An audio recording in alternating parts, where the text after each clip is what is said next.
কি অবস্থা? আলহামদুলিল্লাহ।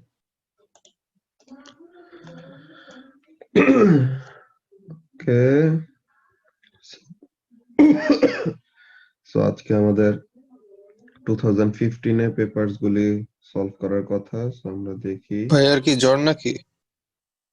না, গলায় কেমন জানি। রাতে মনে হয় ঘুমাইতে সময় ঠান্ডা লাগছে, কম্বল দিয়ে ইয়ে হয় নাই। ভাই এই মকের জন্য কোন কোন ইয়ার করব? এই মকের জন্য স্পেসিফিক্যালি ওরকম ইয়ারের রেঞ্জ দেওয়া নাই, বাট যেটা বললাম এই যে আমাদের 2014-15 এগুলা করাইতেছি বিকজ এগুলা থেকে কয়েকটা কোয়েশ্চেন আসছে আর কি, আরো কতগুলা বাকিগুলা অন্য জায়গা থেকে।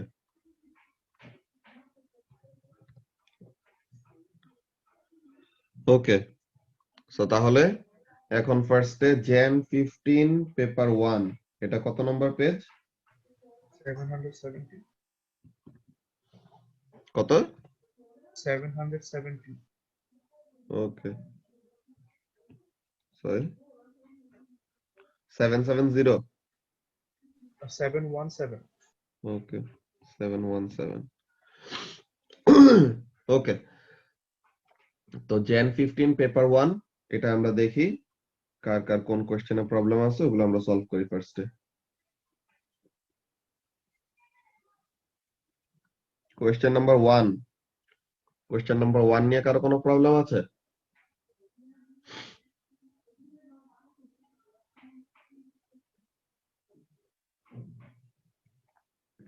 কোশ্চেন নাম্বার 2, স্যার এটা কোন পেপার? এটা জ্যান 15 পেপার 1, পেজ নাম্বার বুকলেটে পেজ নাম্বার 717।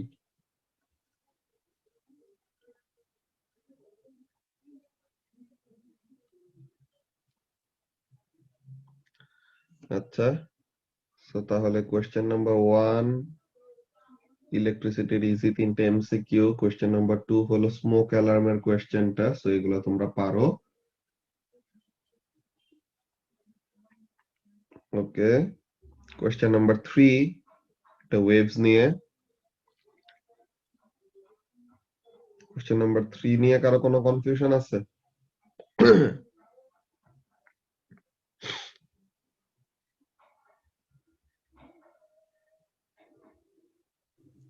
হ্যাঁ বলো। 2C3 2C3 আলফা কেন ইউজ করা হয়েছে?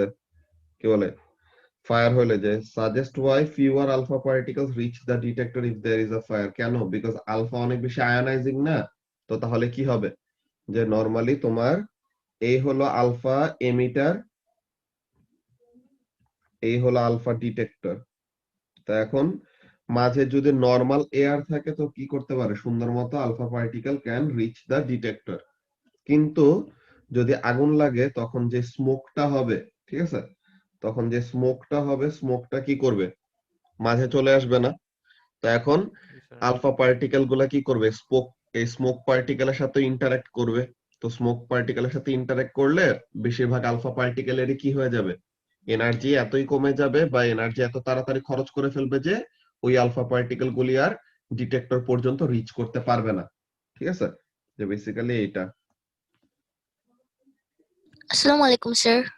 ওয়ালাইকুম আসসালাম। তো তাহলে এই যে এই জিনিস, the idea that alpha particles are absorbed or deflected or stopped or scattered, কেন? Because alpha particles are affected by the smoke. বুঝতে পারছো? জি ভাই বুঝেছি। ওকে, স্যার আপনার ঠান্ডা লেগেছে? বুঝতেছি না, আমি মাত্র ঘুম থেকে উঠছি। এখন রাতে ঘুমানোর সময় তখন ঠান্ডা মনে হয় লাগছে। এমনিতে আজকে মনে হয় কয়েকদিন ধরে এমনিতে ঠান্ডা বেশি পড়ছে।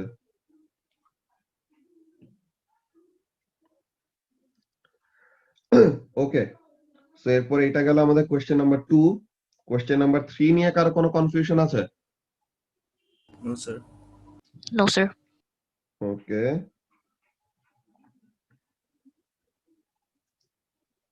কোশ্চেন নাম্বার 4, গ্রাফটা একটু বুঝিয়ে দিন।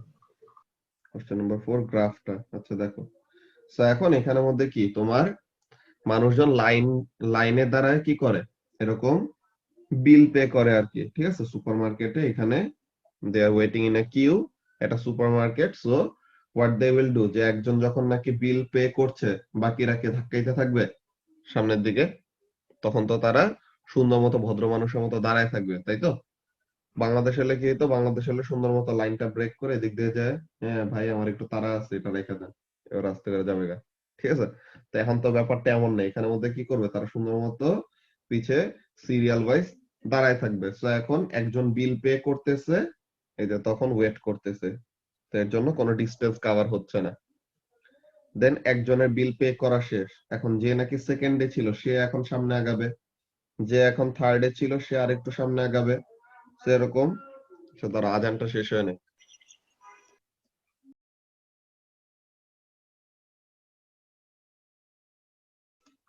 ওকে, তো তাহলে এখানে আজিজুল দেখো যেটা বলতেছিলাম, যে একজন যতক্ষণ বিল পে করতেছে, এই যে সে মনে করো 0.8 মিনিটস পর্যন্ত সে টাইম নিছে কি করতে, বিলটা পে করতে। তো একজনের যখন নাকি বিলটা পে করা শেষ, দেন কি হবে, সবাই একটা সার্টেন ডিস্টেন্স সামনে আগাবে। তো এই যে একটা সার্টেন ডিস্টেন্স কি করলো, সামনে আগাইলো। এরপরে সেকেন্ড মানুষ, সে আরো বেশি সময় এরকম লাগাইছে তার বিলটা পে করতে, মনে করো সে বাজার বেশি করছিল, তো এর জন্য তার ওখানের মধ্যে বিল পে করতে সময় লাগছে বেশি। ওর পকেটে হাত দিয়ে দেখে যে টাকা নাই, এরপর আবার ক্রেডিট কার্ড বের করছে, এরপর আবার ওদিক দিয়ে শপিং করছে, এমন টাইপের। এরপর আবার তার বিল পে করা শেষ, দেন সবাই আবার সামনে আগাইছে। এরপরে আবার কিছুক্ষণ ওয়েট করছে আরেকজনের বিল পে করার জন্য, দেন আবার সামনে আগাইছে, এইভাবে করে করে চলছে, ঠিক আছে। তো এখন এখানের মধ্যে বলতেছে এটা কি, যে the queue moves forward each time a person leaves the checkout. Person X, এই যে একদম last পার্সনটা, spends 7 minutes in the queue before reaching the checkout. The graph shows how the distance changes from time with time for person X. তো তাহলে সে কি করতেছে, এরকম বারবার বারবার পজে এসে সে সামনে আগাচ্ছে। পজে আসতেছে কখন, যখন নাকি অন্য কেউ বিল পে করতেছে ওই সময়। তো এখন এখানের মধ্যে বলতেছে কি, যে A1 A what is the initial length of the queue, এই যে তার নিজের যতক্ষণ সময় লাগছে, এই যে তার নিজের যতক্ষণ সময় লাগছে বিল পে করার জন্য সামনে আসতে, ওই ম্যাক্সিমাম টাইম, এই যে 7 মিনিট লাগছে না তার কিউ এর চেক আউট পর্যন্ত পৌঁছাইতে। তো তাহলে কতক্ষণ সময় লাগছে এখানে, এটা কত 6 পয়েন্ট কত আজিজুল, 6.1 6.1 মিনিট। তো কি বলে 6.1 মিটার, সরি। তো তাহলে initial length of the queue কত, এখান থেকে এই পর্যন্ত ডিস্টেন্সটা কত ছিল, তাহলে 6.1 মিটার নাকি। ওকে, সো তাহলে initial length of the queue কত, 6.1 মিটার। আচ্ছা, এরপর বলতেছে কি A2 তে, যে explain how you could use the graph to work out the number of times the person is stationary. So এটা কি বলবো, যখন স্টেশনারি থাকবে তখন ডিস্টেন্স টাইম গ্রাফ দেখতে কেমন হবে, ফ্ল্যাট হবে না, হরাইজন্টাল। সো তাহলে whenever the distance time graph is horizontal, ওই সময় কি আছে, সে রেস্টে আছে। সো এই যে ফার্স্টে তো 6.1 মিটার, আর এখানে কি, যে on the distance time graph flat lines means zero speed, or equivalent কোনো কথা, যে horizontal lines means zero speed, এমন। সো তাহলে so count the number of times when the line is horizontal. So কয়বার horizontal আসে, 7 বার। 7 বার কোথায় কোথায়, এই 2 3 4 5 6 7। সো তাহলে 7 বার সে কি হচ্ছে, স্টেশনারি হচ্ছে। সো কি বলবো, ফার্স্টে বলবো যে ডিসটেন্স টাইম গ্রাফে হরাইজন্টাল লাইন পাওয়া মানে স্টেশনারি, এন্ড কয়বার স্টেশনারি আসছে এটা কিভাবে দেখবো, count the number of times the graph becomes flat or the graph becomes horizontal. বুঝতে পারছো। এরপরে equation for average speed is equal to distance move divided by time. Then average speed 6.1 metre divided by time ছিল কত, 7 minutes. তো এখন 7 minutes থেকে টাইমে যদি সেকেন্ডে নিতে চাও তো তাহলে এটা কি হবে ইনটু 60, তারপরে এটা করলে যা আসে 6.1 ডিভাইডেড বাই 7 ইনটু 60 করলে কত আসে 0.015 মিটার পার সেকেন্ড। ওকে, সো তাহলে এইটা গেল আমাদের কোশ্চেন নাম্বার 4। কোশ্চেন নাম্বার 5 তো আমরা পারি। কোশ্চেন নাম্বার 5 এটা আমরা বুকলেট 2 তে করছি। কোশ্চেন নাম্বার 5 এগুলো জিনিস ভালো মতো পড়তে হবে, সবাই দেখে রেখো। দেন কোশ্চেন নাম্বার 6 এই জিনিসটা আমরা এক্সপেরিমেন্টালের মধ্যে করছি, রাইট? যে অনেকগুলা রিডিং নিছে, তো এখন এই রিডিং গুলোর মধ্যে একটাতে অ্যানোমালাস রিডিং, কোনটা? 2.65 2.65 এই যে 2.65 টা হলো অ্যানোমালাস। তো এভারেজ নিতে সময় এইটা বাদে বাকিগুলা নিয়ে এভারেজ করব। দেন আমাদের ভ্যালুগুলি যেহেতু 3 সিগনিফিকেন্ট ফিগারে দাও, সো তাহলে ফাইনাল অ্যানসারও কি করতে হবে 3 সিগনিফিকেন্ট ফিগারে ওরকম কনভার্ট করে দিতে হবে। এরপরে দ্য স্টুডেন্ট ভাইয়া অ্যানোমালাস রিডিংটা যদি নেই ওইটা দিয়ে যদি এভারেজ বের করি তাহলে কি মানে রং ক্যালকুলেশন আসবে যদি 8 দিয়ে ডিভাইড করি? হ্যাঁ, রং ক্যালকুলেশন আসবে। কেন 8 দিয়ে তো ডিভাইড করতেছিলাম ওই সময় তাহলে। 8 দিয়ে ডিভাইড করছো ঠিক আছে, কিন্তু অ্যানোমালিটা এসেই তো তোমার এভারেজটাকে সিগনিফিকেন্টলি কমায় দিবে, বুঝছো? যে অ্যানোমালিটা তোমার টোটাল ভ্যালুটাকে এখন কমায় দিতেছে। কেমন টাইপের?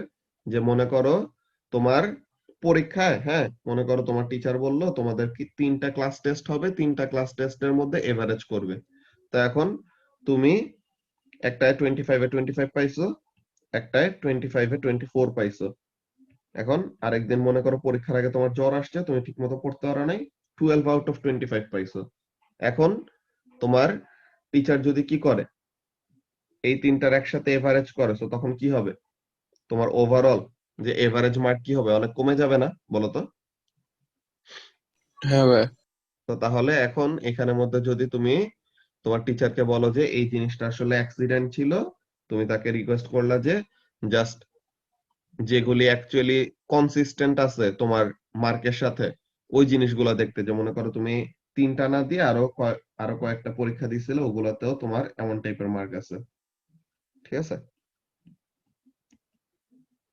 তো এখন সবগুলি মার্ক একদম 25 এর কাছাকাছি, একটাতে এত কম, এটা তো আসলে নরমালি হওয়ার কথা না, তাই না? যদি না কোনো এরকম বাজে কিছু হয়ে থাকে। তো তাহলে পরে তখন টিচারকে ওরকম বললে পরে তখন সে যদি কনসিডার করে তখন কোনটা বাদ দিবে? সে কি 25 আউট অফ 25 টা বাদ দিয়ে বাকিগুলো নিয়ে এভারেজ করবে? না, সে দেখবে যে কোন ভ্যালুগুলা কাছাকাছি, সো তার মানে ওই ভ্যালুগুলি মোর অর লেস রিলায়েবল, যে বারবার রিপিট নেওয়ার পরেও সেম রিডিং আসছে। কিন্তু একটা যদি একদম অনেক বড় ডিফারেন্সের কোনো কিছু হয়, তো তখন ওইটাকে কি করবে? ডিসকার্ড করবে। বুঝতে পারছো? জি ভাইয়া। তো তাহলে ওরকম টাইপের ব্যাপার আর কি, যে অ্যানোমালি গুলা আমরা এভারেজের সময় নিব না। This is how we deal with anomalous reading. Okay, আচ্ছা 3.63 টাও তো শুধু একবার আসছে, বাকি সবগুলা তো দুইবার করে আসছে। এটা এইটা ডাবল আসা দিয়ে কথা না, যে দুইটা করে আসছে ওইটা দিয়ে কথা না। এটা হলো তোমার রিডিং গুলা কাছাকাছি আছে নাকি এটা দিয়ে। এটা তোমার এমনও হইতে পারতো 6.1 টা মনে করো 6.4 আসছে, ঠিক আছে? তেমন টাইপের আসতে পারতো। তাইলে পরেও এই যে এখানে 6.4 আসছে একবার, 6.3 আসছে একবার, 6.1 আসছে একবার, বাকি শুধু 6.0 আর 6.2 দুইবার করে আসছে। তো তার মানে শুধু ওই দুইটা নিব না, আমাদের কি করতে হবে, ভ্যালুস গুলো যেগুলি কাছাকাছি আছে, দুইবার আসুক, তিনবার আসুক, যতবারই আসুক, ওগুলি নিয়ে আমরা এভারেজ করব, ঠিক আছে?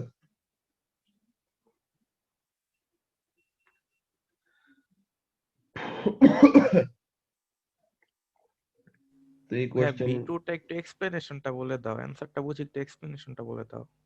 আচ্ছা, explain why the data set the data is best displayed using this chart rather than another type of graph. So তাহলে এটা কেন? এই যে আমাদের নাম্বার অফ নিটিং নিডল, এই যে আমাদের এই নিটিং নিডল গুলির নাম্বার, এগুলো তো আমাদের কখনো ডেসিমালে হবে না, হবে? যে হইলে 4টা নিডল অর 5টা নিডল অর 6টা নিডল, এমন টাইপের যদি আমাদের ব্যাপারগুলো হয়, তাই না? তো তাহলে জি ভাইয়া। এখানের মধ্যে আমাদের কাজটা কি, যে নাম্বার অফ নিটিং নিডলস এটা কি হইতে পারবে না, এটা তো আমাদের কন্টিনিউয়াস কিছু না। কন্টিনিউয়াস কিছু না বলতে basically it can not B anything in between, যে তোমার 12.3টা নিটিং নিডল এমন কি কখনো হবে? না ভাইয়া। তো তার মানে there is no connection whatsoever between 12 and 14, যে 12 আর 14 এর ইন বিটুইন যে 12.8 এমন টাইপের আমাদের কোনো নিটিং নিডল থাকবে না। তো তাহলে আমরা যখন নাকি লাইন গ্রাফ আঁকি, আমরা নরমালি যে সব গ্রাফ আঁকি ওগুলাকে বলা হয় লাইন গ্রাফ। ঠিক আছে? লাইন গ্রাফ কখন আঁকে, যখন নাকি আমাদের এক্স অ্যাক্সিসে যে জিনিসটা প্লট করা আছে ওই জিনিসটা কন্টিনিউয়াস, যে ইন বিটুইন যে কোনো ভ্যালু হইতে পারে, যে আমরা 1 2 3 4 লিখছি ঠিকই, কিন্তু আমাদের মাঝে 1.27 2.85 এমন টাইপের যে কোনো টাইপের রিডিং আসতে পারে। ঠিক আছে? কিন্তু যখন নাকি আমরা বার চার্ট ড্র করব তখন স্পেসিফিক্যালি আমাদের কি থাকবে, যে এই যে 4 আর এই যে 5, there will be no value anything between 4 and 5. 4 either পুরাপুরি 4, 5 হইলে পুরাপুরি 5, কোনো কিছু মাঝামাঝি দিয়ে কিছু না। যে এখানের মধ্যে আমরা যদি যাই, এই যে ডেটাটা কি ডিসকন্টিনিউয়াস, মানে and either of these কি there are no values between sizes, ওই যে in between ওগুলার মধ্যে, যে 4টা নিটিং নিডল 5টা নিটিং নিডলের মধ্যে আমাদের কোনো রিডিং নাই। ঠিক আছে? তো তাহলে idea that a line graph would indicate continuity, যে মাত্র যেটা বললাম, আমরা নরমালি যে গ্রাফ আঁকি ওগুলি কি লাইন গ্রাফ। লাইন গ্রাফ কি বোঝায়? লাইন গ্রাফ বোঝায় যে কন্টিনিউয়াস কোনো ভেরিয়েবল আছে, তো তাহলে তাদেরকে ওরকম লাইন গ্রাফে রিপ্রেজেন্ট করা হয়। তো আমরা বার চার্ট কেন আঁকছি? বিকজ বার চার্টে কি ড্র করা হয়, ডিসকন্টিনিউয়াস ভেরিয়েবল ড্র করা হয়, ওকে, অর ডিসক্রিট ভেরিয়েবল ড্র করা হয়। অলরাইট? সো তাহলে বার চার্টে জি কি ভাইয়া। করা হয়, ডিসকন্টিনিউয়াস ভেরিয়েবল প্লট করা হয়। কেন? Because there are no values in between number of sizes of needles. ঠিক আছে? ওরকম। ওকে ভাইয়া। ওকে, তো এরপরে এখানের মধ্যে কি বলতেছে, describe the relationship between the number on a knitting needle and its diameter. So তাহলে এখানে কি দেখা যাইতেছে, যত ইনভার্স। এটা বাড়তেছে এটা কমতেছে, তাই না? যে আমরা যদি মিড পয়েন্ট গুলি এরকম কানেক্ট করি, সরি,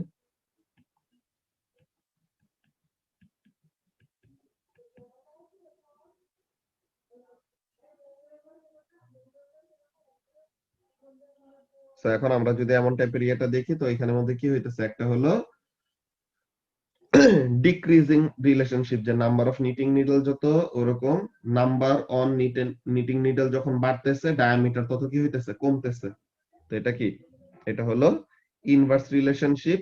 আর কি শো করতেছে, নন লিনিয়ারিটি, যে এটা কোনো একটা স্ট্রেট লাইন না, এটা কি একটা কার্ভ। ঠিক আছে? তো তাহলে এখানের মধ্যে প্যাটার্নটা যদি তুমি বলো তাহলে পরেও হবে, যে কি বলবা, তুমি বলবা যে যত number on the knitting needle বাড়তেছে ডায়ামিটার তত কমতেছে। এন্ড কিভাবে কমতেছে, নন লিনিয়ারলি নাকি লিনিয়ারলি? নন লিনিয়ারলি, বিকজ এটা কি একটা স্ট্রেট লাইন না, এটা কি একটা কার্ভ দিয়ে রিপ্রেজেন্ট করা হচ্ছে। বুঝছো? যে স্টেডি ডিক্রিজ না।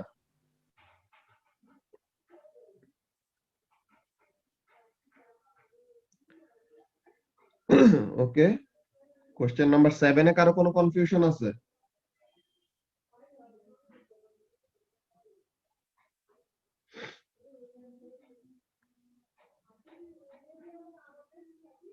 কোশ্চেন নাম্বার 7 না থাকলে পরে question number 8।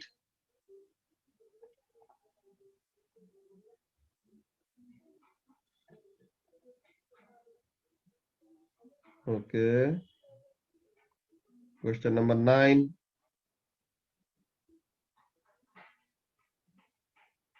Question number 10,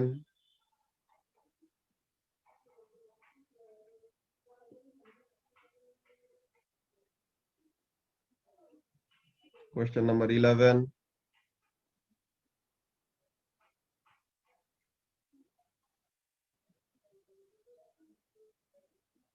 question, sir 11 এর বি যে ছিল ওইটা কি জাস্ট ওই যে এক্সপেরিমেন্টটা যে লিখছিলাম ওইটা না? হ্যাঁ হ্যাঁ ওইটাই। আচ্ছা। Okay. Question number 12.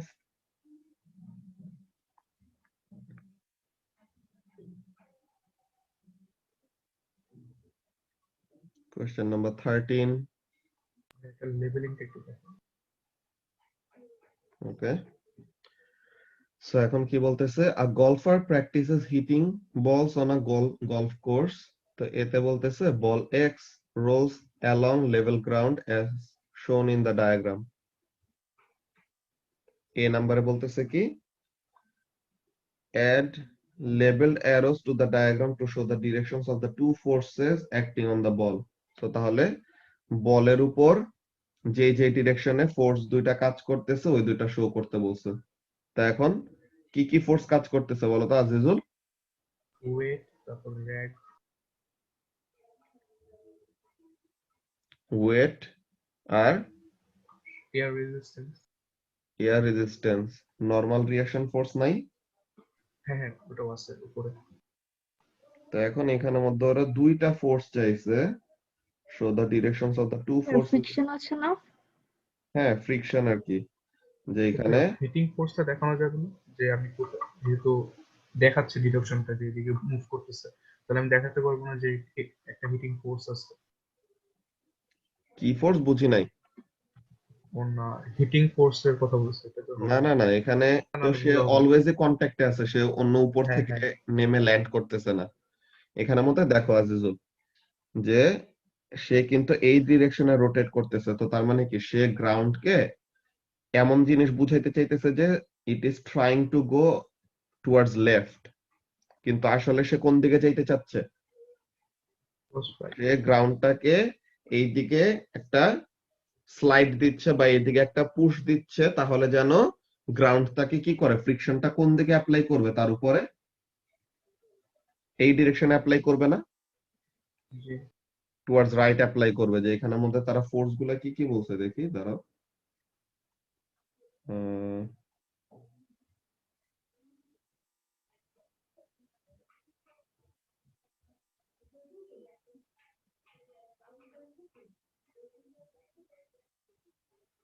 এটা 13 নম্বর। 13 হুম,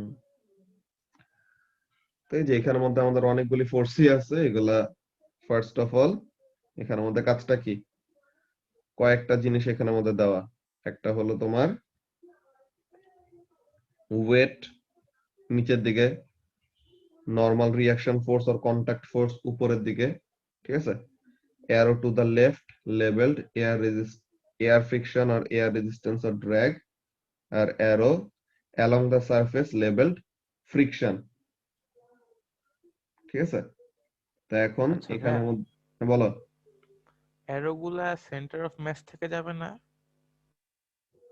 হ্যাঁ, সেন্টার অফ গ্র্যাভিটি থেকে ওরকম আঁকলে পরে অ্যারোটা ওয়েটেরটা যাবে সেন্টার অফ গ্র্যাভিটি থেকে, যে এটা ওয়েটেরটা যাবে এখান থেকে, নরমাল রিঅ্যাকশন ফোর্সটা যাবে যেখানে কন্টাক্টে আছে ওখান থেকে উপরে, কিন্তু এই দুইটা কি মিক্স আপ হয়ে যাইতেছে না একটা জায়গার মধ্যে। হ্যাঁ ভাই, এর জন্য পেন্সিল দিয়ে তারা, তো দুই কালার ইউজ করতে পারবো না।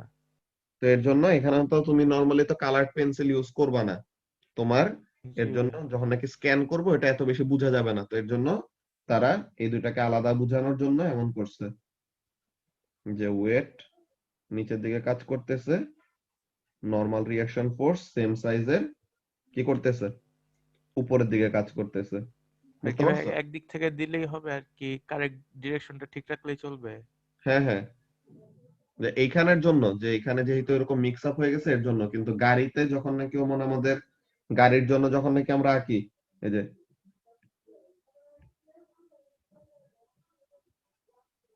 তো এখন এখানের মধ্যে সেন্টার অফ গ্র্যাভিটি হলো এটা, এখান থেকে হলো ওয়েট, আর কন্টাক্ট পয়েন্ট হলো দুইটা টায়ারের এখান থেকে, তো এই দুইটা মিলে কি হবে, ওয়েটের সমান হবে।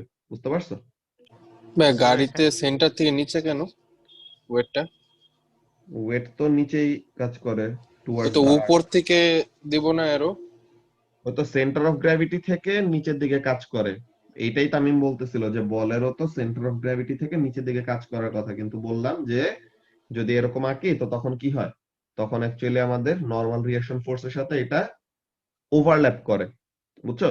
যে যদি আমাদেরকে ফ্রি বডি ফোর্স ডায়াগ্রাম আঁকতে বলতো তামিম, তখন আমরা এমন করতাম, এই যে একটা ডট দিয়ে, তখন নিচে ওয়েট, উপরে নরমাল রিঅ্যাকশন ফোর্স এমন, আর যেদিকে যাইতেছে তার উল্টা ডিরেকশনে ড্র্যাগ। বুঝতে পারছো? ও আচ্ছা, কিন্তু এখানের নাকি মধ্যে ফ্রি just- বডি ফোর্স আর এটার মধ্যে ডিফারেন্স আছে? হ্যাঁ, এটা হলো তোমার পুরা অবজেক্টটাই আঁকা, বুঝছো? ও আচ্ছা আচ্ছা, বুঝতে পেরেছি বুঝতে পেরেছি ওকে, বুঝতে পেরেছি।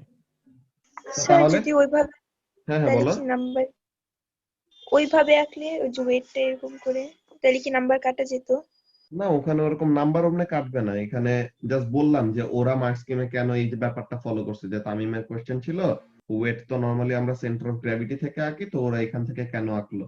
তো তখন ওইটার জন্য আমরা মেইনলি বললাম যে ওয়েট সেন্টার অফ গ্র্যাভিটি থেকে কাজ করা হলো মেইনলি লজিক্যাল, কিন্তু এই যে ওয়েট যেই ডিরেকশন বরাবর কাজ করতেছে ওই ডিরেকশন বরাবরই নরমাল রিঅ্যাকশন ফোর্স উপরের দিকে কাজ করতেছে। সো এই যে ওভারল্যাপিং একটা রিজিয়ন থাকে দেখে এটা অ্যাভয়েড করার জন্য আলাদা আলাদা করে ফোর্স গুলি দেখাইছে, বুঝছো? Yes sir. ওকে, আচ্ছা। সো কোয়েশ্চেন নাম্বার 13 নিয়ে কি আর কোনো প্রবলেম আছে আজিজুল? আচ্ছা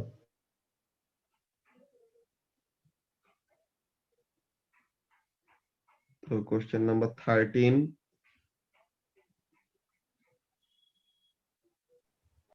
কোয়েশ্চেন নাম্বার 14 তো আমরা আগে করছি বুকলেট 2 তে। ভাইয়া সাজেস্টেড কোশ্চেনটা দেখায় দাও, কোনটা? A3 A3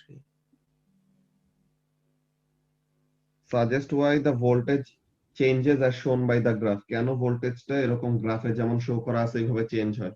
সো ফার্স্টে দেখা যায় কি, ফার্স্টে দেখা যাচ্ছে ভোল্টেজ বেশি ইনডিউস হচ্ছে, এর পরের সাইকেলে ভোল্টেজটা একটু কম ইনডিউস হইলো, এর পরের সাইকেলে আরেকটু কম ইনডিউস হইলো, সো এমন ভাবে চলতেছে। সো এখান থেকে আমরা বুঝতে পারতেছি কি, যে after every cycle the amount of induced voltage is decreasing। what does that mean? এটা বোঝাচ্ছে যে rate at which the field lines are being cut এটা কমে যাচ্ছে। তো এটা কেন কমবে? যদি যত রেটে অসিলেট করতেছে, যে যত ভেলোসিটিতে উপরে নিচে নামতেছে ওইটা যদি কমে যায়, তাই তো? কি ভাইয়া স্প্রিং এর এটাই কেন কমে আর কি, এটাই জানতে চাচ্ছিলাম যে আর কি রেট অফ অসিলেশনটা কেন ভ্যারি করে আর কি কমে যায় কেন? কমে যায় কেন? বিকজ যখন নাকি সে উপরে উঠবে এগেনস্ট গ্র্যাভিটি, যখন নাকি উপরে যাবে তখন গ্র্যাভিটি তাকে কি করাবে? ডিসেলারেট করাবে না? জি ভাইয়া। কারণ গ্র্যাভিটি তাকে ডিসেলারেট করাইলো, এটাকে রিচার্জ করার মতো তার কোনো ওয়ে আছে আর, যে তোমার কোন একটা অবজেক্ট এরকম উপরে যাবে দেন ওটা এরকম আর নিচে ভাই এটা নামতে যদি ইন টার্মস অফ এনার্জি যদি এক্সপ্লেন করতে চাই তাহলে কি হবে?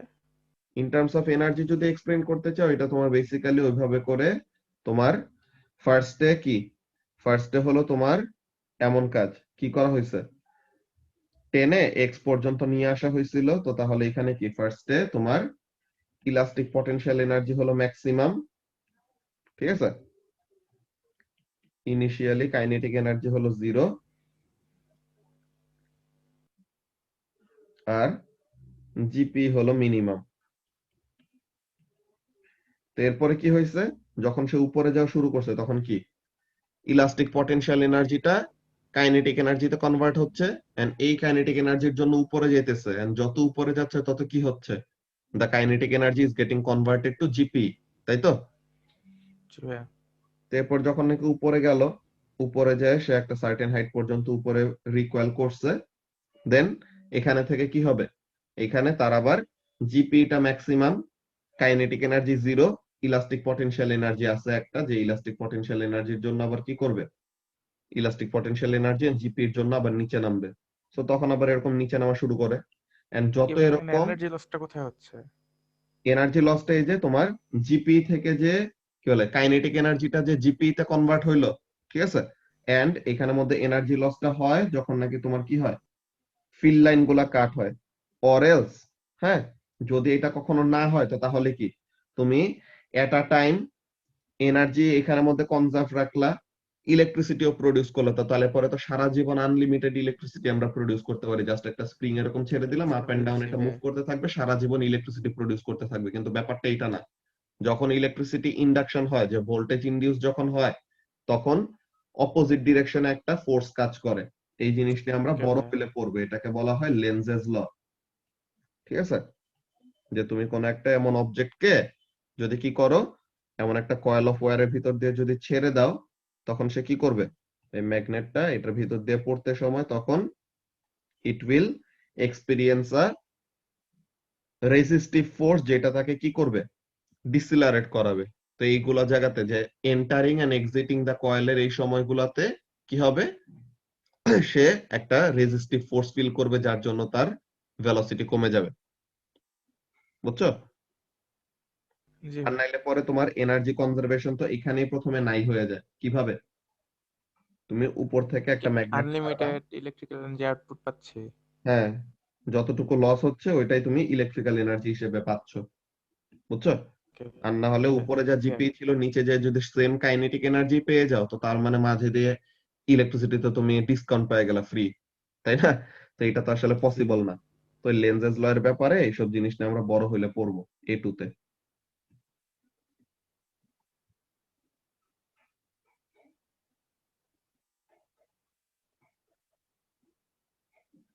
এরপরে question number 15।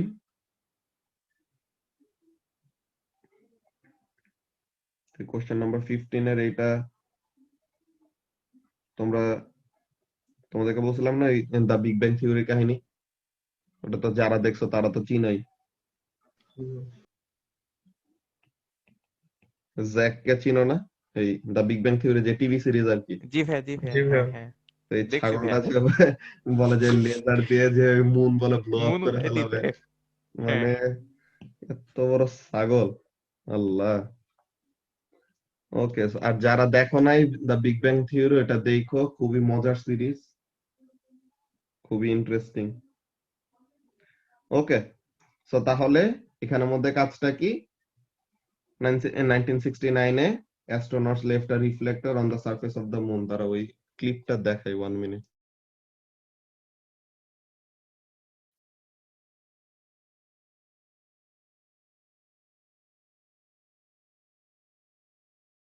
Keep an eye out for the other one. Hey guys, this is my friend Zach. Hey. Hello. Whoa, is that the laser? It's bitchin'. Yes, in 1917, when Albert Einstein established the theoretic foundation for the laser in his paper Zur Quantentheorie der Strahlung, his fondest hope was that the resultant device be bitchin'. Well, mission accomplished. Let me explain what we're doing here. In 1969, the astronauts on Apollo 11 positioned এই যে 1969 এ astronaut on the Apollo 11 তারা ওই reflector মুনে যে লাগায় আসছিল আর কি। reflectors on the surface of the moon, and we're going to shoot a laser off one of them and let the light bounce back into this photomultiplier. Oh, that's very cool. One question. How can you be sure it won't blow up? The laser? The moon. See, now this is a man for penny. That's a great question, Zach. No, it's not. Sheldon, play nice. Well, it's not a great question. How could somebody possibly think we're going to blow up the moon? That's a great question.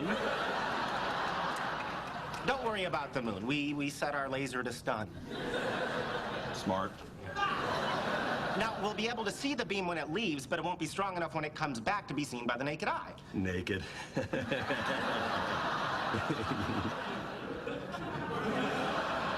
Right. Funny. That device there will measure the photons that return and let us see it on this computer. Raj, get them some glasses. Cool, it's gonna be in 3D?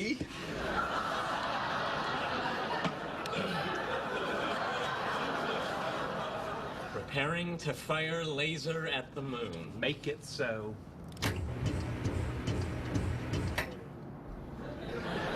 There it is. There's the spike.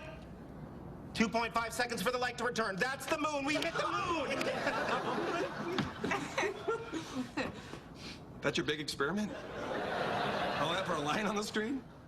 Yeah, but think about what this represents. The fact that we can do this is the only way of definitively proving that there are man-made objects on the moon, put there by a member of a species that only 60 years before had just invented the airplane. What species is that? Okay, next meeting A join করো সবাই।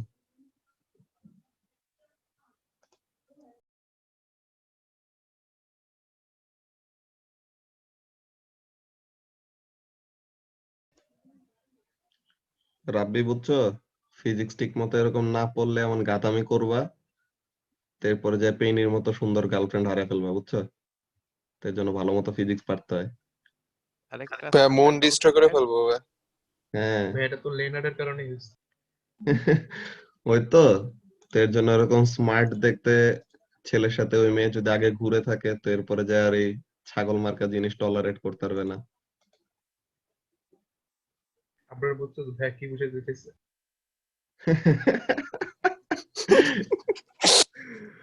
ওকে, so তাহলে এখন আমরা এখানে আমাদের start করি যে কাজটা কি, যে 1969 এ অ্যাস্ট্রোনটরা ওইরকম রিফ্লেক্টর রেখে আসছিল মুনের সারফেসে। সো এখন ওইটা আমাদের কি করা যায়, আর্থের থেকে সানে, আর্থের থেকে মুনের দিকে যদি ওরকম আমরা লাইট ইমিট করি লেজার দিয়ে, তো তখন ওখানে থেকে কি করবে, রিফ্লেক্টর থেকে ওটা রিফ্লেক্ট করে ফেরত আসবে। ওকে, তো এখন এখানের মধ্যে রিফ্লেক্টরের মধ্যে কিভাবে ফেরত আসে,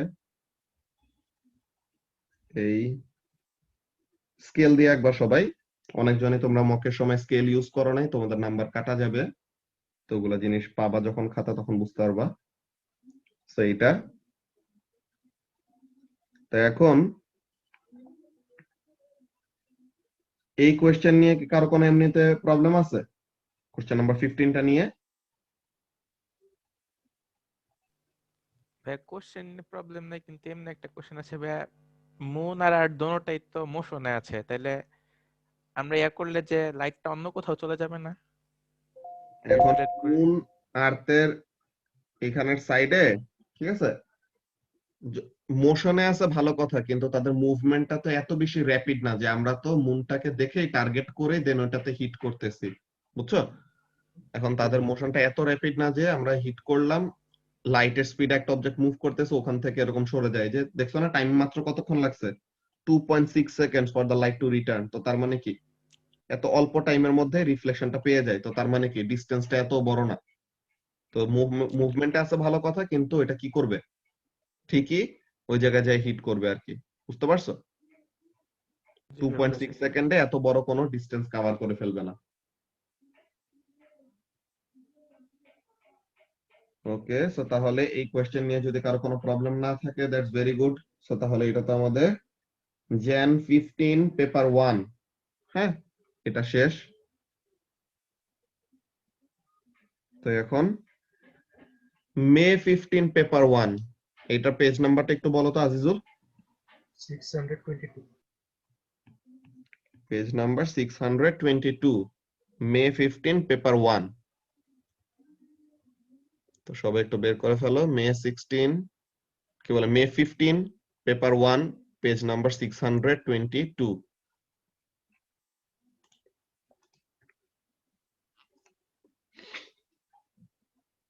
ওকে, তো তাহলে এখন আমরা শুরু করি।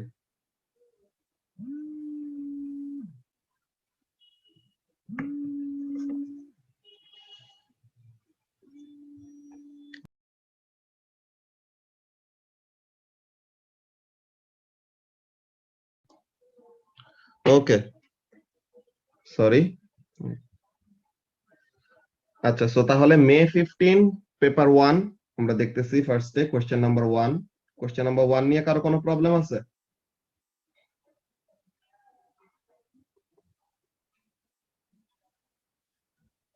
কোশ্চেন নাম্বার 2, এগুলো বাচ্চাদের মতো কোশ্চেন, কোশ্চেন নাম্বার 2টা। কোশ্চেন নাম্বার 3, তোমরা কি করছো সবাই নাকি? না ভাই এখনো করা হয় নাই। এটা তো না করলে পরে তো প্রবলেম গুলো কেমনে বের করবা? এগুলো তো যেই ইয়ার গুলো যেগুলো দিছে এগুলো তো আসলে করতে হবে। না ভাই বেশিরভাগই তো মনে হয় আগে করেছি। 2D 2D. The bus travels further in the first 30 seconds of the journey than it does in the last 30 seconds. তো এটা আমরা কিভাবে গ্রাফ দেখে বুঝতেছি? এই যে দেখো, লাস্ট 30 সেকেন্ডে, এই যে 30 সেকেন্ড থেকে 60 সেকেন্ড, লাস্ট 30 সেকেন্ডের এরিয়া আন্ডার দ্য গ্রাফ আর ফার্স্ট 30 সেকেন্ডের এরিয়া আন্ডার দ্য গ্রাফ কোনটা বড়? Last 30 seconds. ফার্স্ট 30 সেকেন্ডেরটা বড়। তো তাহলে ডিসটেন্সটা কি বলে, ভেলোসিটি টাইম গ্রাফের এরিয়া আন্ডার দ্য গ্রাফ থেকে আমরা কি পাই? ডিসটেন্স ট্রাভেলড পাই না? তো তাহলে সিন্স ফার্স্ট 30 সেকেন্ডস এর এরিয়া আন্ডার দ্য গ্রাফ বড়, তো তার মানে ফার্স্ট 30 সেকেন্ডস এ কি করতেছে? বেশি ডিসটেন্স কভার করতেছে, as we get distance from the area under velocity time graph. বুঝতে পারছো? জি ভাইয়া। তো তোমাদের বাকি সবার কি করা হয়েছে ইয়ারগুলা? 5 নাম্বারটা একটু প্রবলেম আছে। জি স্যার, করেছি। ওকে, ভেরি গুড। সো 5 নাম্বারে প্রবলেম। আচ্ছা, 5 নাম্বারে কি প্রবলেম আজিজুল? যে এরর কি কি হতে পারে, কমন গুলো তো জানি। ওই যে এই নাম্বারটা 5। আচ্ছা, a student uses this apparatus to investigate the forces stretching a spring. আচ্ছা, তো এখন বলতেছে কি, she uses a ruler to measure the vertical distance h from the bottom of the mass hanger at the and the base of the stand. তো এখন বলতেছে state two ways that the student can measure the height accurately. So তাহলে এই যে আমাদের হাইটটা এখানে মধ্যে দেখো, যে যদি আমাদের এই ম্যাস হ্যাঙ্গারটা কি থাকে, বাঁকায় থাকে, ঠিক আছে, ম্যাস হ্যাঙ্গারটা যদি এরকম ইনক্লাইন্ড হয়ে থাকে, তো তখন যে কি হবে, তখন যে আমাদের হাইটের রিডিংটা কম বেশি আসতে পারে। যে এরকম ইনক্লাইন হয়ে আছে, যে এমন ইনক্লাইন হয়ে আছে, তো তখন কি হবে, এই জায়গায় যদি হাইট মাপি তো তখন এটা আসবে কম, এই জায়গায় হাইট মাপলে আর একটু বেশি আসবে, এখানে হাইট মাপলে আর একটু বেশি আসবে, এমন টাইপের। সো এখানের জন্য একটা ব্যাপার হলো কি, যে তোমার ইয়েটা স্প্রিং এন্ড যে ম্যাস হ্যাঙ্গারটা, এটা আমাদের পারফেক্টলি কি থাকতে হবে, ভার্টিক্যাল থাকতে হবে। দেন তোমার কিসের থেকে রিডিংটা নিব আমরা রিডিংটা নিব এই যে এটার সাথে, মিটার রুলের সাথে, তাই তো?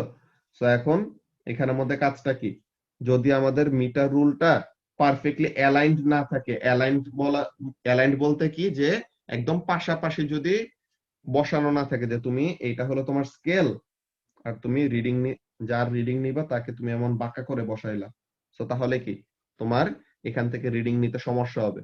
সো তাহলে what you need to do, তোমার পারফেক্টলি অ্যালাইন করে রাখতে হবে, লাইক এটা একদম গায়ের সাথে মিশে এমন রাখতে হবে। সো তখন যে তুমি পারফেক্টলি কি করতে পারবা, রিডিংটা নিতে পারবা। দেন আমাদের রিডিং নিতে সময় কি করতে হবে, we will have to make sure যে এখানে যেন কি না হয়, কোনো প্যারালেক্স এরর না হয়। আমাদের কি করা লাগবে, আই লেভেলে ওরকম রিডিংটা নিতে হবে, তাই তো? সো তাহলে এমন টাইপের ব্যাপারগুলো, এই হাইট গুলা কত, কোশ্চেন নাম্বার 5 না? জি। সেটা কি হলো, দুইবারে কি কোশ্চেনই ডাউনলোড করছি, ওয়াও কি অবস্থা। ধরো জুন 15 এর মার্চ স্কিম,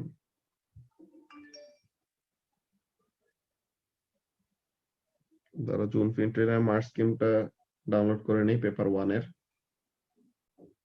এই যে সো এখন এখানের কোশ্চেন নাম্বার 5,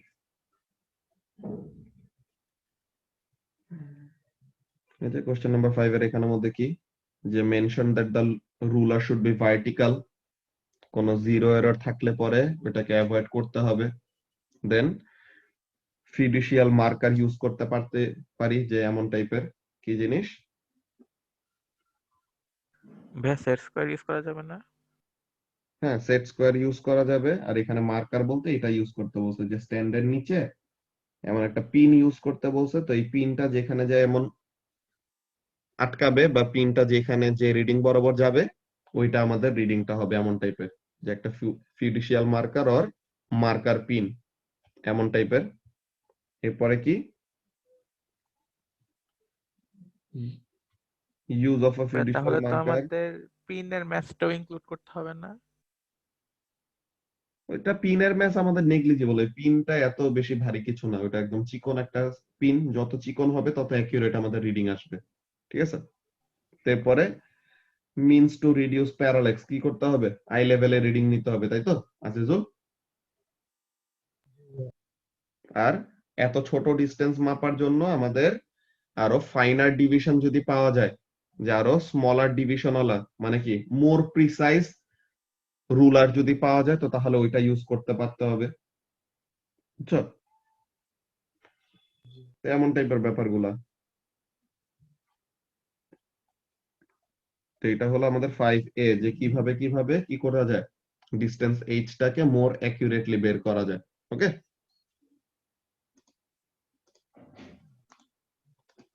আচ্ছা, তারপরে কোশ্চেন নাম্বার 6 নিয়ে কার কোনো প্রবলেম আছে?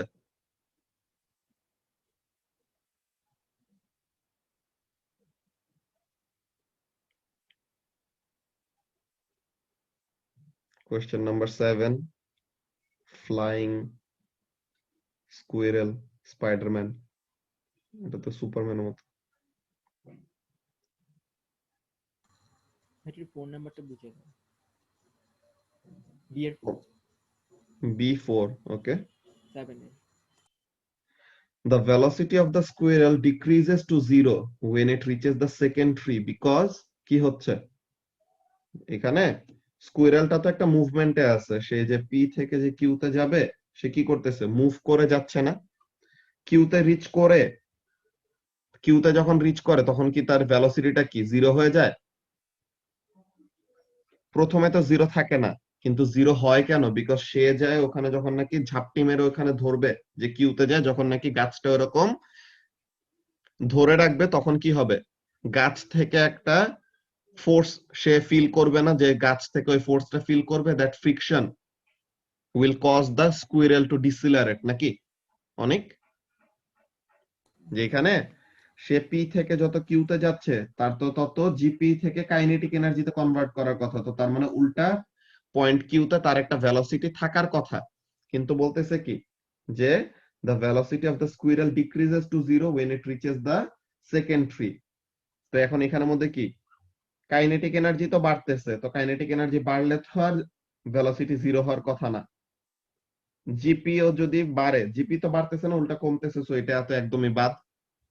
তো এখন কোন ফোর্সই যদি কাজ না করে, সো হোয়াট উইল হ্যাপেন, সে যত ভেলোসিটিতে মুভ করতেছিল ওই ভেলোসিটিতেই তো মুভ করতে থাকবে, নাকি অনেক, যদি কোন একটা অবজেক্টের উপর কোনো ফোর্সই কাজ না করে, তো তার মানে আনব্যালেন্সড ফোর্স 0, আনব্যালেন্সড ফোর্স 0 হলে সে কি করবে, যত ভেলোসিটিতে মুভ করতেছিল ওইটাতেই কন্টিনিউ করবে, তো তাহলে এটাও হবে না, তো তার মানে কি হবে, ভেলোসিটিটা 0 তে কেন আসে,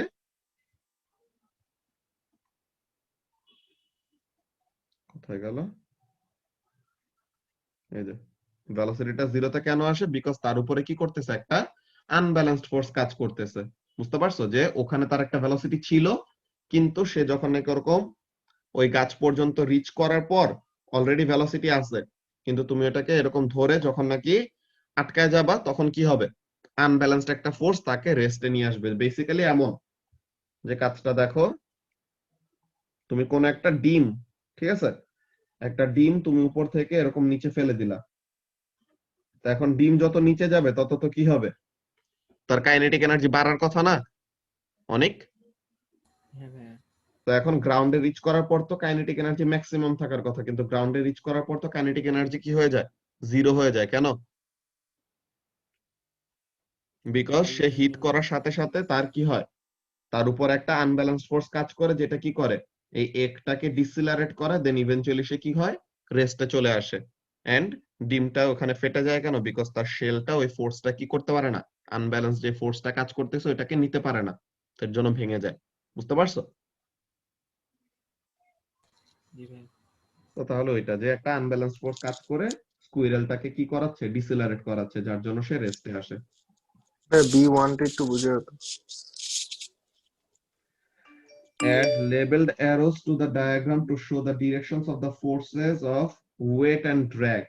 তো এখন ওয়েট তো কাজ করবে ভার্টিক্যালি নিচে, সে যেমন অ্যাঙ্গেলে মুভ করুক না কেন, weight will act always vertically downwards, কিন্তু ড্র্যাগ ফোর্স কোন দিকে কাজ করবে?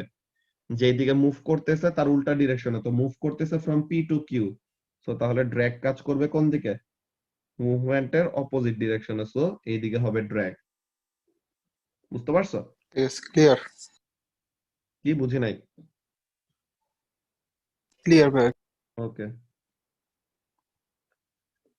তারপর কোশ্চেন নাম্বার 8। কোশ্চেন নাম্বার 8 তো হট এয়ার বেলুনের এই কোশ্চেন, এটাতে প্রবলেম হওয়ার কথা না, এটা প্রেসার রিলেটেড কোশ্চেন আমরা করছিলাম। এটা তো একদম ডিটেইলে বলে দিছিলাম, হোয়াইট আর ব্ল্যাক স্ক্রিনের কাহিনী, এটা বুকলেট সলভিং এর সময় আমি নিজেই করাই দিছি পুরোটা। কোশ্চেন নাম্বার 10 নিয়ে কারো কোনো প্রবলেম আছে? ভাই 10D 10D, ওকে। 10 এর ডি তে কি বলতেছে? Enceladus is a moon that orbits the planet Saturn. Enceladus has a similar orbital period to that of Deimos. Deimos তো মনে হয় কি মার্সের অ্যাবাউটে রোটেট করে, হ্যাঁ। So Deimos is a moon that orbits the planet Mars. আচ্ছা, কিন্তু বলতেছে but the orbital speed is about 10 times larger। দেখো, Enceladus is a moon that orbits the planet Saturn, তো তাহলে স্যাটার্নের অ্যাবাউটে একটা মুন আছে যার নাম হলো এইটা, তো সে স্যাটার্নের অ্যাবাউটে রোটেট করেন। বলতেছে কি it has a similar orbital period to that of Deimos, তো তার মানে টাইম পিরিয়ড হলো সমান, কিন্তু but it orbital speed is 10 times larger. তো এখন বলতেছে এটা কিভাবে পসিবল? এখন দেখো, এখন তোমার এখানের মধ্যে কাজটা কি? অরবিটাল ভেলোসিটির ফর্মুলা কি? অনেক 2 পাই আর, এই আর স্মল আর লিখতে পারো, ক্যাপিটাল আর লিখতে পারো, ডিভাইডেড বাই টাইম, তাই তো? তা এখন তুমি টাইম পিরিয়ডটাকে সাবজেক্ট করো, দেখো। তো এখন এটা তো যে কোনো অবজেক্ট যে নাকি একটা সার্কুলার পাথে মুভ করবে তার জন্য টাইম পিরিয়ডের ফর্মুলা এটা নাকি অনেক। জি ভাইয়া ওকে, তো এখন ডেইমসের এন্ড এনসেলাডুসের দোনোজনেরই কি টাইম পিরিয়ড সেম, ওকে, অরবিটাল টাইম পিরিয়ড সেম। এখন একজনের অরবিটাল স্পিড বেশি, একজনের অরবিটাল স্পিড কম, সো তাহলে তোমার কাছে নরমালি মাথায় আসতে পারে আচ্ছা যার অরবিটাল স্পিড বেশি তার তো কম টাইম লাগার কথা, তাই না? যার স্পিড বেশি তার কম টাইম লাগার কথা, কিন্তু স্পিড বেশি কিন্তু সেম অ্যামাউন্ট অফ টাইম লাগে, তো তাহলে এখানে কি হইতে পারে? যার স্পিড বেশি তার বেশি ডিস্টেন্স কভার করতে হয়। বুঝতে পারতেছো? যার নাকি স্পিডের ভ্যালুটা বেশি তার অরবিটাল রেডিয়াসের ভ্যালুটাও কি হবে? বড় হবে। যে এনসিলাডুসের কি, যে এটা হলো স্যাটার্ন, তো এনসিলাডুসের ডিসটেন্সটা কি, যে রেডিয়াসটা হলো, রেডিয়াস ইজ 10 টাইমস লার্জার, আর এই হলো তোমার মার্সের অ্যাবাউটে ডেইমস, যে মার্সের অ্যাবাউটে ডেইমস অরবিট করতেছে। তো এখন এখানে কি রেডিয়াস হলো আর, আর এখানে রেডিয়াসটা কি 10 টাইমস বড়, তো 10 times larger radius, but still সে কি করে সেম টাইমে একটা কমপ্লিট অরবিট শেষ করে। সো তাহলে কি তার ভেলোসিটি বেশি বাট স্টিল টাইম পিরিয়ড সমান সমান, তো এটা কেন? বিকজ তার লম্বা একটা ডিস্টেন্স কভার করতে হইতেছে। বুঝতে পারতেছো? জি ভাইয়া তো তাহলে এখানে বেসিক্যালি এমন ভাবে কম্পেয়ার করবা যে টাইম পিরিয়ডটা হলো কনস্ট্যান্ট, তো এখন ভেলোসিটি যদি বাড়ে তো তাহলে রেডিয়াসটাও কি হবে? বাড়বে। তাহলে যেন কি থাকে, ভেলোসিটি যতটুকু বাড়ছে ইকুয়াল অ্যামাউন্টে যদি রেডিয়াস বাড়ে তো তাহলে টাইম পিরিয়ডটা কি রাখতে পারবে? কনস্ট্যান্ট রাখতে পারবে। বুঝতে পারছো? জি তো এইটাই।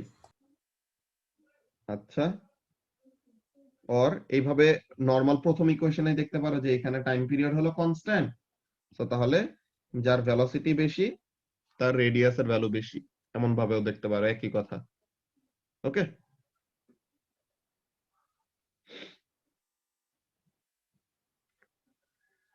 এরপর কোশ্চেন নাম্বার 11, এটা তো রেডিও অ্যাক্টিভিটির কোশ্চেন, এটা একদম ইজি।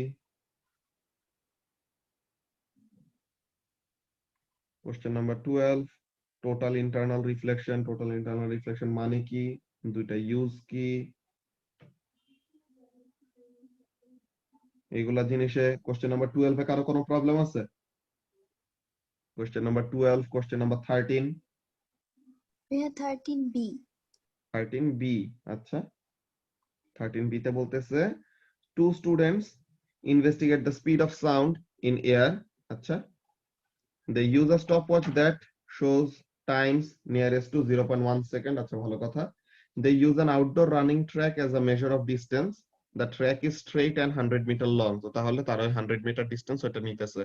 এখন বলতেছে describe what else they should do to obtain a value for the speed of sound, so basically এটা এই this is a running track, তো এখন এইখান থেকে এই জায়গা পর্যন্ত রিলেটিভলি স্ট্রেইট এন্ড এখানে থেকে এখানে ডিসটেন্স কত 100 মিটার, আচ্ছা তো এখন এইখানে তুমি দাঁড়াবা, ঠিক আছে, একটা বন্দুক নিয়ে, আর এখানে জেরিন দাঁড়াবে, ঠিক আছে।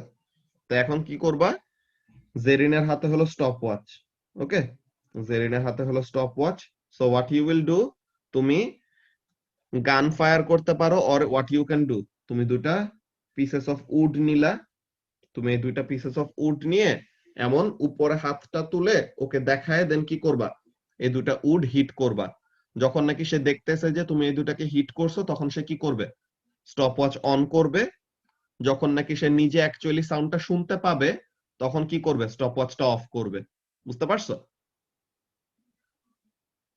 হ্যাঁ ভাইয়া তো এরপরে এমন সেম টাইপের কাজ বারবার করে রিপিট করবা 6-7 বার, তো 6-7 বার এরকম রিপিট করার পর দেন কি আসবে, সেম এই 100 মিটার ডিসটেন্সের জন্য, হ্যাঁ এই 100 মিটার ডিসটেন্সের জন্য তুমি এখানে কি করতেছো, টাইম গুলা রেকর্ড করতেছো, যে 100 মিটার ডিসটেন্স যে তোমার থেকে জেরিন পর্যন্ত সাউন্ড ওয়েভটা ট্রাভেল করতে কতক্ষণ সময় নিচ্ছে, সো তাহলে ওই টাইম গুলাকে তুমি নোট ডাউন করলা, অ্যানোমেলাস রিডিং এর জন্য দেখবা, যদি অ্যানোমেলি থাকে তো তাহলে ওটাকে ডিসকার্ড করবা, দেন কি করবা, এভারেজ করবা।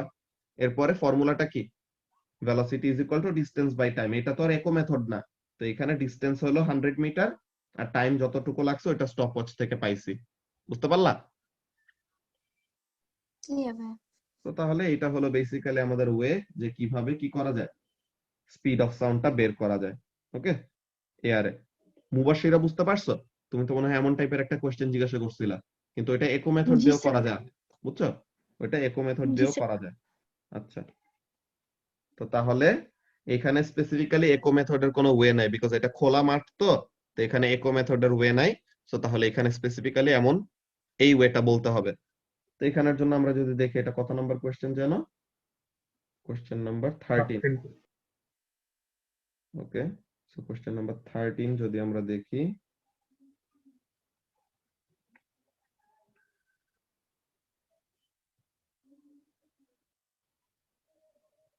এই যে ফার্স্টে কি any 5 of the a method to make a loud enough sound, যে ওই উডেন ব্লক নিলা, ঠিক আছে, তো first mark, then speed is equal to distance by time, এই ফর্মুলা বলতে পারার জন্য second mark, need for still air, যে ওখানে যেন কোনো উইন্ড না থাকে, উইন্ড থাকলে পরে তো একটু স্পিডটাকে এফেক্ট করবে, যদি towards the direction of sound থাকে তো তাহলে টাইম কম লাগবে, against the direction of sound থাকলে টাইম বেশি লাগবে, এমন টাইপের সমস্যা, সো স্টিল এয়ার থাকলে পরে ভালো, দেন রিপিট এন্ড এভারেজ, কি বুঝি নাই, টেম্পারেচার, টেম্পারেচার হ্যাঁ হ্যাঁ টেম্পারেচারের কথাও বলা যেতে পারে, যে টেম্পারেচারটা যেন এরকম স্টেবল থাকে।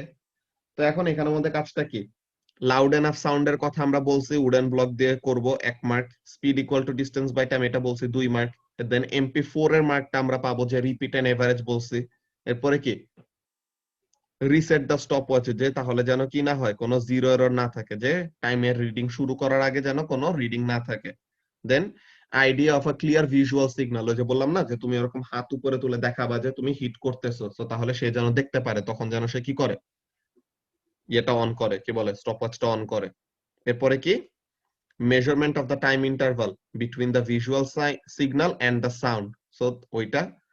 এরপরে এমন কথা বলতে পারো যে আচ্ছা ঠিক আছে আমরা যতটুকু পারছি এটা করছি, কিন্তু আসলে হিউম্যান রিঅ্যাকশন টাইমের ব্যাপারটা আসলে কি করবে, স্পিডের ভ্যালুটাকে এফেক্ট করবে, কম বা বেশি আসতে পারে, বুঝতে পারছো? তো এমন টাইপের একটা এক্সপ্লেনেশন লিখবা, ওকে ঐশী? ওকে ভাইয়া ওকে, সো তাহলে এইটা গেল আমাদের question number 13B। Question number 14 এ কারো কোনো প্রবলেম আছে? ভাইয়া 14B 14B, আচ্ছা। The student increases the temperature of the thermistor and records the current and the temperature readings. The graph shows the student's results. Okay, so temperature যত বাড়তেছে current তত বাড়তেছে। The student plans to use his circuit to make an electronic thermometer. He notices that both the scales on the graph go up to 100. ওরে বাপ রে, ছাগল মানে কোন লেভেলের! দোনোটা 100 পর্যন্ত গেছে। এখানে দেখছে যে কি 10 ডিগ্রি সেলসিয়াসের জন্য 10, ঠিক আছে, 100 ডিগ্রি সেলসিয়াসের জন্য 100। তো তাহলে পরে তো আর এটা তো ঠিক আছে, তো আমার কারেন্টের রিডিং যত আসবে ততই হলো আমার টেম্পারেচারের রিডিং, ঠিক আছে। তার মাথায় এই টাইপের একটা বুদ্ধি আসছে। কি আসছে? সে বলতেছে এমন কি জিনিস, হি থিংকস that the current reading measured in milliampere gives a direct indication of the temperature measured in degree Celsius. He labels the emitter scales in temperature in degree Celsius. এখন বলতেছে give 3 reasons why the student's electronic thermometer is unlikely to show the correct temperature. You may use information from the circuit and the graph to help your answer. So তাহলে ফার্স্টে আমরা graph দেখে অনেক কিছু বলে দিতে পারি যে জাস্ট আমাদের এক দুইটা কোইনসিডেন্টালি রিডিং মিলে যাওয়া মানে এই না যে আমাদের সবগুলোর জন্য এটা ইউজ করতে পারবো, তাই না? যে এখানের মধ্যে বেসিক্যালি দেখো 10 ডিগ্রি সেলসিয়াসের জন্য 10 মিলি অ্যাম্পিয়ার, 100 ডিগ্রি সেলসিয়াসের জন্য 100, কিন্তু বাকি কোনোটাতেই আমাদের কিন্তু কি করতেছে না, এক্স্যাক্টলি ওরকম মিলতেছে না রিডিং, ঠিক আছে। আবার এটা একটা বলবো ফার্স্টে, ঠিক আছে লামিয়া? প্রথমে কি বললাম? একটা বললাম যে জাস্ট 100 পর্যন্ত, যে 100 পর্যন্ত জাস্ট একটা রিডিং এখানে মিলা মানে যে বাকিগুলি মিলবে এমন কোনো কথা নাই। দেন কি বলবো, যে টেম্পারেচার যখন 0 স্টিল ওখানে কি আছে, একটা কারেন্টের রিডিং আছে। তো তার মানে কি টেম্পারেচার 0 সময় তো কারেন্টের রিডিং 0 আসবে না? আসবে। সো তাহলে এটা একটা ভুল যে টেম্পারেচার 0 থাকতে সময় কারেন্টের একটা রিডিং আছে আদার দ্যান 0। সো তাহলে এখানে স্টুডেন্টের কথা একটা ভুল আছে। এরপরে কি, গ্রাফটা তো লিনিয়ার না, গ্রাফটা তো একটা কার্ভ। সো তাহলে টেম্পারেচার যে বাড়তেছে সেম রেটে কারেন্ট বাড়তেছে না। ওকে, তো এমন টাইপের কথাগুলো বলতে পারি।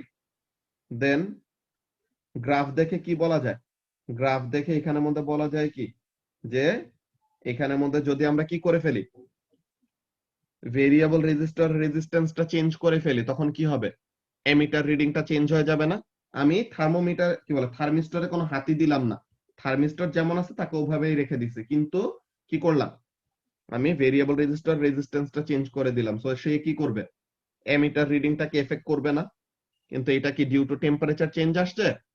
এটা তো টেম্পারেচারের চেঞ্জের জন্য আসে না, এটা তো ম্যানুয়াল চেঞ্জের জন্য এমিটার রিডিং এর মধ্যে চেঞ্জ আসছে।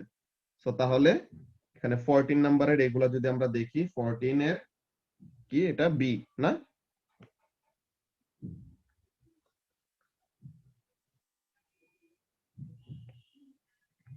এই যে references to data, যে কি জিনিস, yes it works when the temperatures are high the current almost matches the temperature. তো তুমি যদি তার সাথে এগ্রি করো তো তখন ওখানের মধ্যে অমন টাইপের বলতে পারো যে কি, যে 100 ডিগ্রি সেলসিয়াসের ওখানের মধ্যে সেম আছে এমন টাইপের বলতে পারো।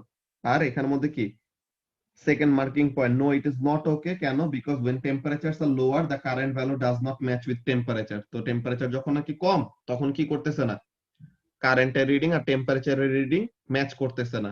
দেন MP3 যে মার্কিং পয়েন্ট 3 তে কি বলতেছে, it is only right at 10 degree Celsius and 100 degree Celsius, যে এই দুইটা টেম্পারেচারে কারেক্ট, বাকিগুলাতে কি হচ্ছে না, মিলতেছে না। দেন আমরা লাইন আইডিয়ার ব্যাপারে বলছিলাম যে the graph is a curved line, তো তাহলে কি ডিরেক্ট প্রপোর্শনে বাড়তেছে না। দেন MP7 পাবো আমরা, কি বলছি, যে line or graph does not pass through the origin, বুঝতে পারছো?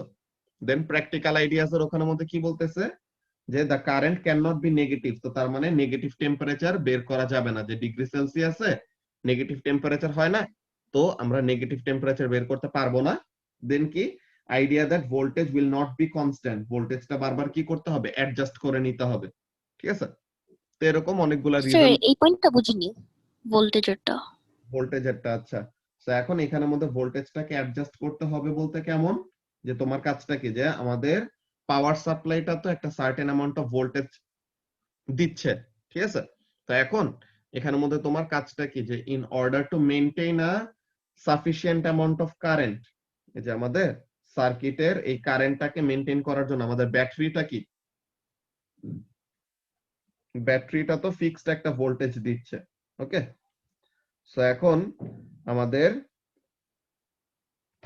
থার্মিস্টরের টেম্পারেচার, যত টেম্পারেচারের উপর ডিপেন্ড করে কি হবে, টেম্পারেচারের উপর ডিপেন্ড করে তার এখানে অ্যামিটারের কারেন্টের রিডিংটা চেঞ্জ হবে। সো এখন টেম্পারেচার ফিক্সড আছে, ভালো কথা। তো টেম্পারেচার ফিক্সড এর জন্য তার একটা ফিক্সড একটা রেজিস্ট্যান্স আছে, যে টেম্পারেচার মনে করো 10 ডিগ্রি সেলসিয়াস, তো টেম্পারেচার 10 ডিগ্রি সেলসিয়াসের সময় তার একটা রেজিস্ট্যান্সের রিডিং আছে, and that causes the ammeter reading to become something, 10 milliampere আসলো। কিন্তু এখন এখানের মধ্যে তোমার 10 এই রিডিংটা কেন আসতে পারতেছে, বিকজ তার অ্যাক্রস একটা সার্টেন ভোল্টেজ ড্রপ হচ্ছে। তো এখন ভোল্টেজটা যদি আমাদের কি না হয়, ভোল্টেজটা এই সময় যেটা ড্রপ হচ্ছে ওই সেম অ্যামাউন্ট অফ ভোল্টেজ যদি সে না পায়, যে যেটা বলতেছিলাম যে ভেরিয়েবল রেজিস্টর যদি কি করে, বেশি ভোল্টেজ নিয়ে নেয়, ওকে? যে অনেকক্ষণ ধরে সার্কিট অন রাখলে কি হবে, অনেকক্ষণ ধরে সার্কিটটা অন রাখলে পরে ওয়্যারের মধ্যে যে হিটিং ইফেক্ট অফ কারেন্টের যে কাহিনীটা হয়, ওইটা যদি হওয়া শুরু করে, তো তখন কি হবে, তখন ভোল্টেজের রিডিং এ একটা ডিফারেন্স ক্রিয়েট হবে, যে টেম্পারেচার চেঞ্জ আসলে। তো তখন মেটাল ওয়্যারের জন্য কি হয়, আমরা ফিলামেন্ট বাল্বের জন্য দেখছি না যে টেম্পারেচার বাড়লে রেজিস্ট্যান্স বেড়ে যায়। Yes, sir. তো তাহলে এখানে টেম্পারেচার বাড়লে যদি রেজিস্ট্যান্সটা চেঞ্জ হয়ে যায়, তো তখন কি হবে, তখন সে ভোল্টেজের উপর একটা ইফেক্ট আনবে। তো এটাকে এর জন্য আমাদের কি করতে হবে, বারবার করে অ্যাডজাস্ট করা লাগবে, যে এটাকে একদম ডিরেক্টলি থার্মোমিটার হিসেবে এর জন্য আমরা ইউজ করতে পারবো না, বিকজ আমাদের ভোল্টেজটাকে বারবার করে কি করা লাগতেছে, মনিটর করে নিজেদের মতো করে আবার চেঞ্জ করে নিতে হইতেছে। বুঝছো? বুঝেছি স্যার। ওকে, তো তাহলে এই জিনিসটা গেল। লামিয়া তো বুঝছো নাকি? জি ভাইয়া। ওকে, তো এটা ছিল আমাদের কোনটা, জুন 15 পেপার 1। ওকে,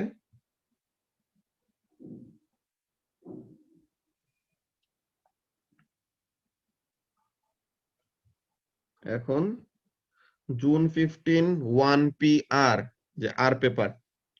আজিজুল, এটা কত নাম্বার পেজ? 652। 652। তো সবাই পেজ নাম্বার 652টা বের করো আর নেক্সট মিটিং এ জয়েন করে ফেলো, আমরা নেক্সট মিটিং এ এটা শেষ করতেছি।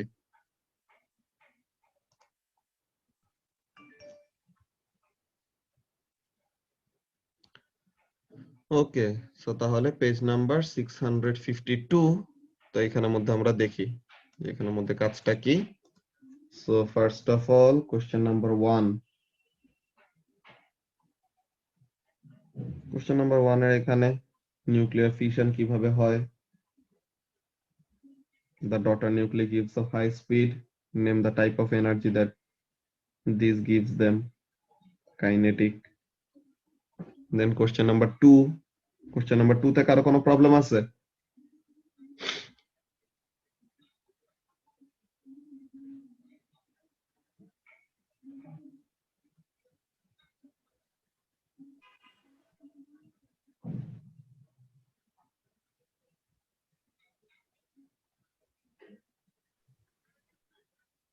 Question number 3. আচ্ছা ভাইয়া, বলো।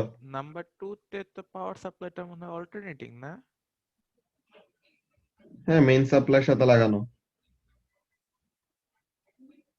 তাহলে এটা আবার ইয়া করবেন না, লাইটের ব্রাইটনেসে এফেক্ট করবে না? ওইটা তো এই যে ফ্রিকোয়েন্সিটা এমন থাকে যে ওইটা এর জন্য আমাদের এত বড় কোনো ইফেক্ট করে না। আচ্ছা, বুঝেছি।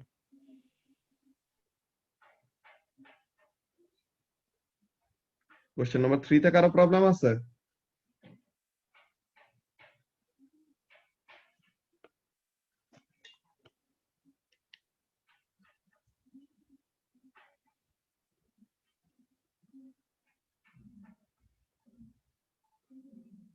Okay.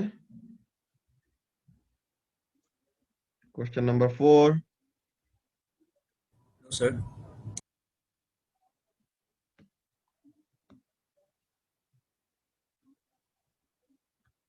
Question number 5.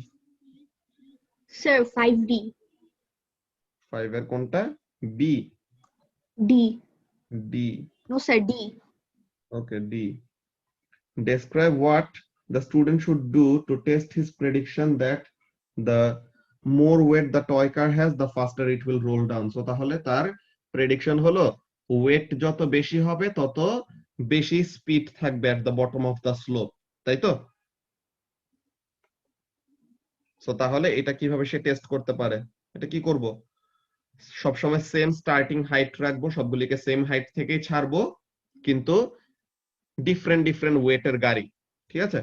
একবার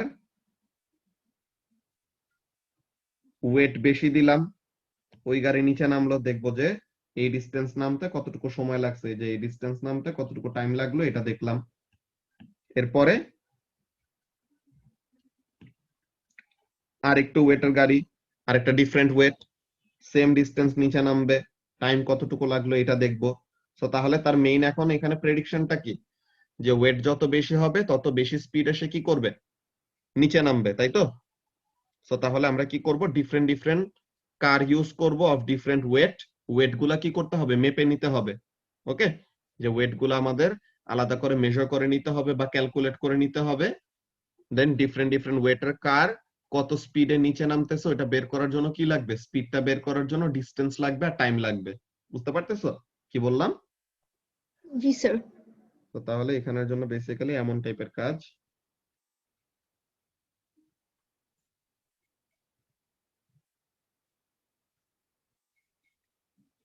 এই যে measure weight or mass, measure the distance, যতটুকু নিচে নামবে ওই স্টার্টিং পয়েন্ট থেকে, মেজার দ্য টাইম।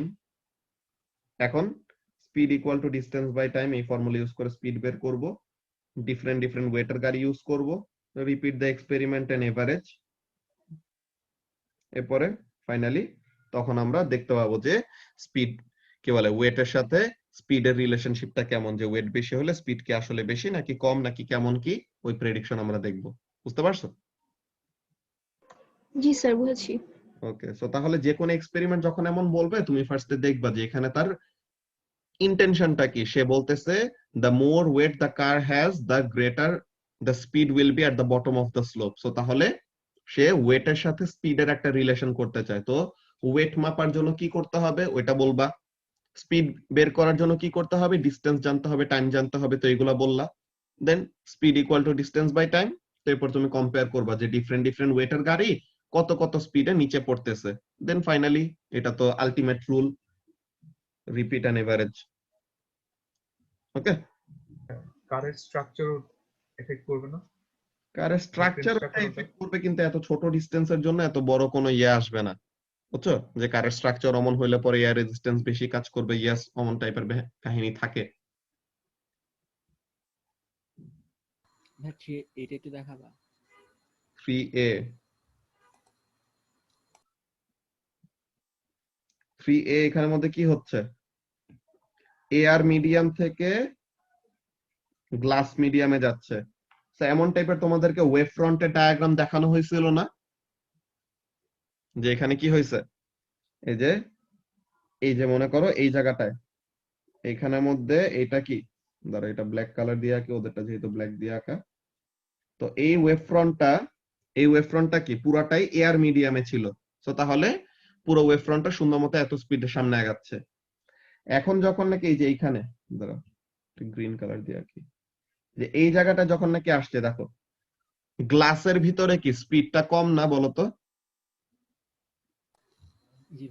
তো গ্লাসের ভিতরে স্পিডটা কম, তো এর জন্য তার থাকার কথা ছিল এই জায়গায়, যে ব্রোকেন লাইনটা যেখানে দিলাম এই জায়গায় থাকার কথা, এই যে সেকেন্ডটার এইখানে থাকার কথা, থার্ডটার এই জায়গায় থাকার কথা।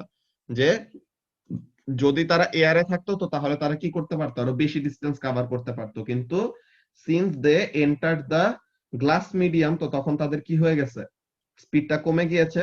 তো এই যে স্পিডটা কমে গিয়েছে, তো এর জন্য তারা কি করতেছে, দে আর ল্যাগিং বিহাইন্ড, একটু সার্টেন ডিস্টেন্স কি আছে, পিছায় আছে। তো এই যে একটা মিডিয়াম থেকে আরেকটা মিডিয়ামে যদি কি করে, একটা অ্যাঙ্গেলে পাস করে, তখন কি হচ্ছে দেখো, angle of incidence angle of refraction. So তাহলে কি bending towards the normal. So তাহলে এই জিনিসটা কেমন টাইপের কাজ? রিফ্র্যাকশন না? জি ভাইয়া। তো তাহলে ডিসপারশনটা কি? ডিসপারশন হলো ছড়ায় যাওয়া, ঠিক আছে। ডিফ্র্যাকশন হলো বেসিক্যালি তোমার স্প্রেড আউট করা, এটা তোমরা এ লেভেলসে পড়বা বড় হইলে, আগে ও লেভেলসের সিলেবাসেই ছিল। আর ডিসপারশনটা বেসিক্যালি এটা রিফ্র্যাকশনের জন্য এরকম প্রিজমের ভিতর দিয়ে যে হোয়াইট লাইটটা যে 7টা কালারে ডিভাইড হয়ে যায়, তো এই জিনিসটাকে ডিসপারশন বলে, বুঝছো? হ্যাঁ ভাইয়া। ওকে, না এটা যদি উল্টা হতো মানে মোর ডেন্স টু লেস ডেন্স থাকতো তাও তো রিফ্রাকশন হতো। হ্যাঁ রিফ্র্যাকশনে হয়তো যে একটা মিডিয়াম থেকে আরেকটা মিডিয়ামে গেলে পরে রিফ্র্যাকশন, ঠিক আছে।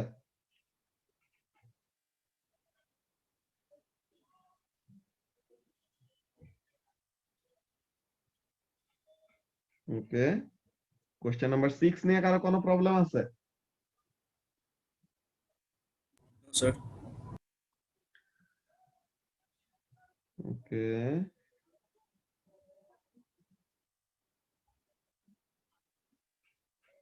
Question number 7। No sir question number 8, এটা তো ইজি, এটা তো করছি আগে। 4 কিলো প্যাসকেল, ওটা হলো pressure difference caused by the water, then ওইটার ক্যালকুলেশন। কোশ্চেন নাম্বার 9, ম্যাগনেটিজমের question. Question number next mock ফ্রাইডেতে না? হ্যাঁ হ্যাঁ ফ্রাইডেতে। এখানের মধ্যে একটা মিস ক্যালকুলেশন হয়ে গেছে, বুঝছো? যে বেসিক্যালি তোমরা তো এই যে স্যাটারডেতে জমা দিলে না সবাই খাতা, তো এখন তোমাদের চেক স্ক্রিপ্ট তো মনে করো যে এখন যদি চেক করেও ফেলি, তাহলে পরেও তো তোমাদের উইকের মাঝে দিয়ে এসে তো সবাই এসে কালেক্ট করতে পারবা না। তো এর জন্য এই ফ্রাইডেতে যে অ্যাকচুয়ালি সলিউশনটা করানোর কথা, আমি রুটিনের মধ্যে এরকম প্রিলিমিনারি রুটিনের মধ্যে লিখে রাখছি। এই যে রুটিনটা দেখাই,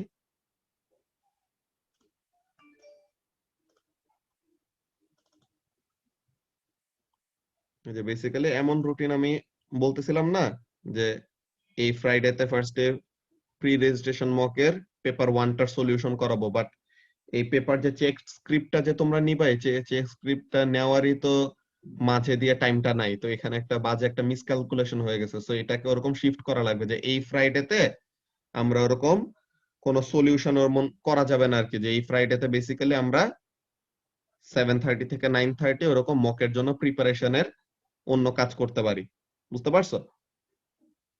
তো তাহলে আমাদের এর পরের ফ্রাইডে থেকে ওরকম যে পার ফ্রাইডে অমন এর আগের মকের পেপার 1 পেপার 2 সলিউশন, বুঝতে পারছো?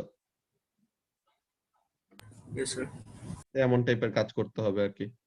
তো এই রুটিনটা অ্যাডজাস্ট করব, কালকে রাতে বানাইতেছিলাম, দেন দেখলাম যে এখানে এটা তো পেপার নিবা কবে, ওই জিনিসটাই হলো সমস্যা।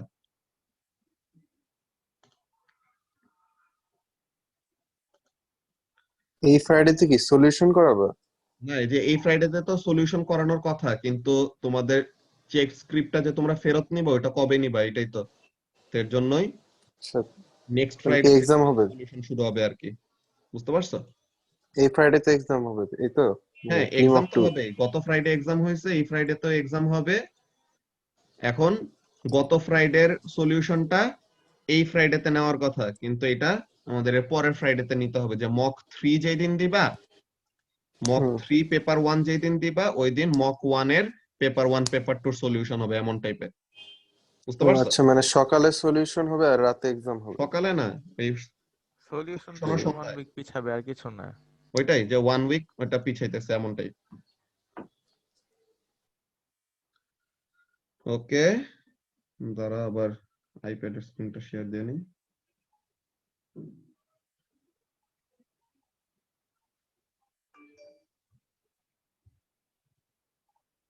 ওকে, সো এখন কোশ্চেন নাম্বার 10।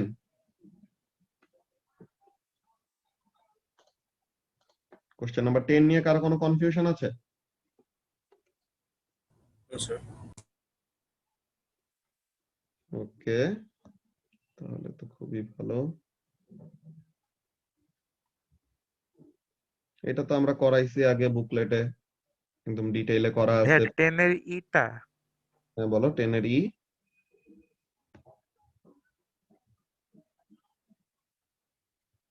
ইতে কি প্রবলেম?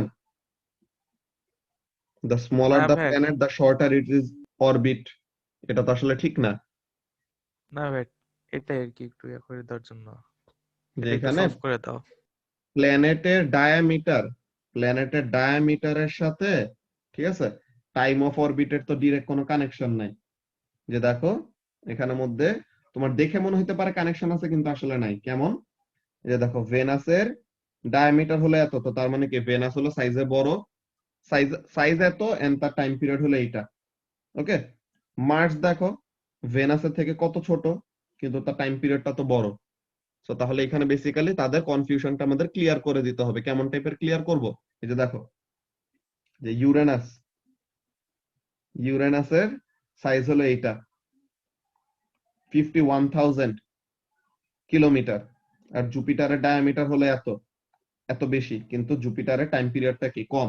তো তাহলে বেসিক্যালি সাইজ অফ দ্য প্ল্যানেটের সাথে time period of orbit matter করে না। কিসের সাথে ম্যাটার করে? ডিসটেন্স ফ্রম দ্য সান। বুঝছো? যে সানের থেকে ডিসটেন্স যত বেশি, যে দেখো সানের থেকে ডিসটেন্স হলো 58, টাইম লাগছে এত, ডিসটেন্স বাড়লো টাইম বাড়লো, ডিসটেন্স আরো বাড়লো টাইম বাড়লো, ডিসটেন্স আরো বাড়লো টাইম বাড়লো। তো প্রত্যেকটা জায়গায় ডিসটেন্স যখন বাড়তেছে টাইম তখন বাড়তেছে। সো রিলেশনটা অ্যাকচুয়ালি কার সাথে ঠিক? টাইমের সাথে। টাইম পিরিয়ডটা হলো ডিসটেন্স ফ্রম দ্য সানের সাথে related, not with the size of the planet. যে প্ল্যানেট সাইজে বড়, এর জন্য বেশি সময় লাগবে নাকি কম সময় লাগবে, এটা দিয়ে যায় আসে না। বুঝতে পারছো? জি ভাইয়া। তো এই জিনিসটা বলবো আর কি 10 নম্বরে।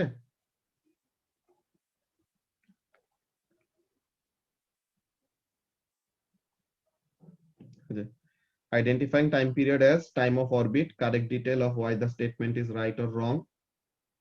তা এখন correct use of data comparing two planets, must name the planets. যে এই প্ল্যানেটের ডায়ামিটার এত, কিন্তু তার টাইম পিরিয়ড এত, এই প্ল্যানেটের ডায়ামিটার এত, তার টাইম পিরিয়ড এইটা। সো তাহলে এখন বেশি নাকি কম বা ঠিক নাকি ভুল এটা বলবা। Then period depends on the distance from the sun, এটা আইডেন্টিফাই করতে পারা আরেকটা মার্ক। বুঝতে পারছো? জি ভাইয়া। ওকে, সো তাহলে এগুলা গেল। কোশ্চেন নাম্বার 11 তো আমরা করছি বুকলেটে অনেক ডিটেইলে। Question number 12 radioactivity. এটা তো এই যে এটাও করছি স্টোন নিয়ে, যে বলতেছিল যে স্টোন হলো সবচেয়ে বাজে অ্যাবজর্বার, কিন্তু আসলে তো পেপারের জন্য তো বেরিয়াম 133 দিয়ে রিডিং ই নেয় নাই। এমন হইতে পারতো যে পেপার দিয়ে রিডিং নিলে পরে আরো বেশি আসতো, এমন টাইপের। সো এটা গেল আমাদের সবগুলি পেপার 1 শেষ আর কি। 2015 এর সবগুলি পেপার 1 এর সলিউশন করা হয়েছে। তো এখন পেপার 1 এর এই তিনটা থেকে কোনো যদি কোশ্চেন আসে সো তাহলে পরে তো সবাই পারবা নাকি? Yes, sir. পারবো। ওকে, তাহলে তো খুবই ভালো। সো এখন আমরা পেপার 2 তে যাই। Gen 15 paper 2। জেন 15 পেপার 2 তে দেখো তো কত নম্বর পেজ? 747। 747 জেন 15। আচ্ছা,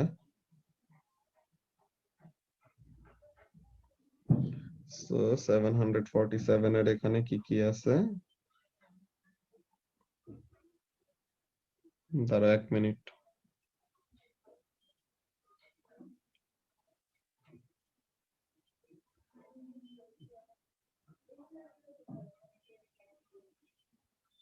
আচ্ছা, পেপার 1 আর পেপার 2 এর মধ্যে ডিফারেন্সটা কি?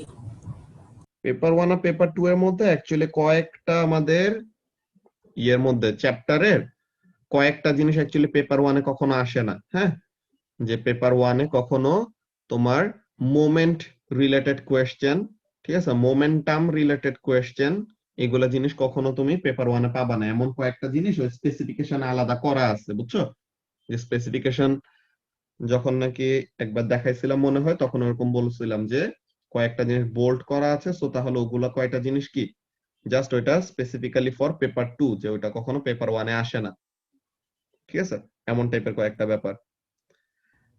এন্ড তোমাদের অ্যাকচুয়ালি অনেকগুলা জিনিস, যে এতক্ষণ আমরা যে যে জিনিসগুলো সলভ করলাম না পেপার ওয়ান গুলাতে, এখানে থেকে কিন্তু অলরেডি তোমাদের কয়েকটা কোয়েশ্চেন অলরেডি কভার হয়ে গেছে মকের। ঠিক আছে, এন্ড ম্যাক্সিমাম কোয়েশ্চেন গুলা হলো আমরা স্কিপ করে গেছি, যে যেগুলি তোমাদের এমনিতেই পারার কথা। বুঝতে পারছো? অনেক ইজি কয়েকটা কোয়েশ্চেন। সো এটা একটা ছোট হিন্ট, সো তোমরা নিজেরা বুঝে নিবা যে কোন কোয়েশ্চেন গুলি অ্যাকচুয়ালি আমরা স্কিপ করে গেছি কিন্তু ইজি অর পারবা বা আগে করানো হয়েছে এমন টাইপের। ওকে, সো এখন এরপর এটা এখানের জন্য দেখি কোয়েশ্চেন নাম্বার 1 এ কি বলতেছে, যে electrical energy can be transmitted through high voltage. এগুলো তো করছি আমরা, এটাও করছি, এটা তো দুনিয়ার সবচেয়ে মুখস্থ কোয়েশ্চেন। ফ্রিকশনের জন্য ইলেকট্রন ট্রান্সফার হবে, এর জন্য চার্জ আপ হয়ে যাবে। কেন ডেঞ্জারাস? বিকজ স্পার্ক দেখা দিলে এক্সপ্লোশন হইতে পারে। তো কি করা যায়? আর্থ কানেকশন দেওয়া যায় বা কন্ডাক্টর কানেক্ট করা যায়। কন্ডাক্টর কানেক্ট করলে পরে কি হবে, যে চার্জগুলি ট্র্যাপ হয়েছিল ওগুলি আর্থিং হয়ে এসকেপ করে চলে যেতে পারবে আর কি। দেন এখন এখানের মধ্যে নাম্বার অফ রাবার ব্যান্ড যত এরকম অ্যাড করতেছো তত কি হচ্ছে, তোমার স্ট্রেচড লেন্থ কতটুকু বাড়তেছে বা কমতেছে এই জিনিসগুলো দেখতেছে।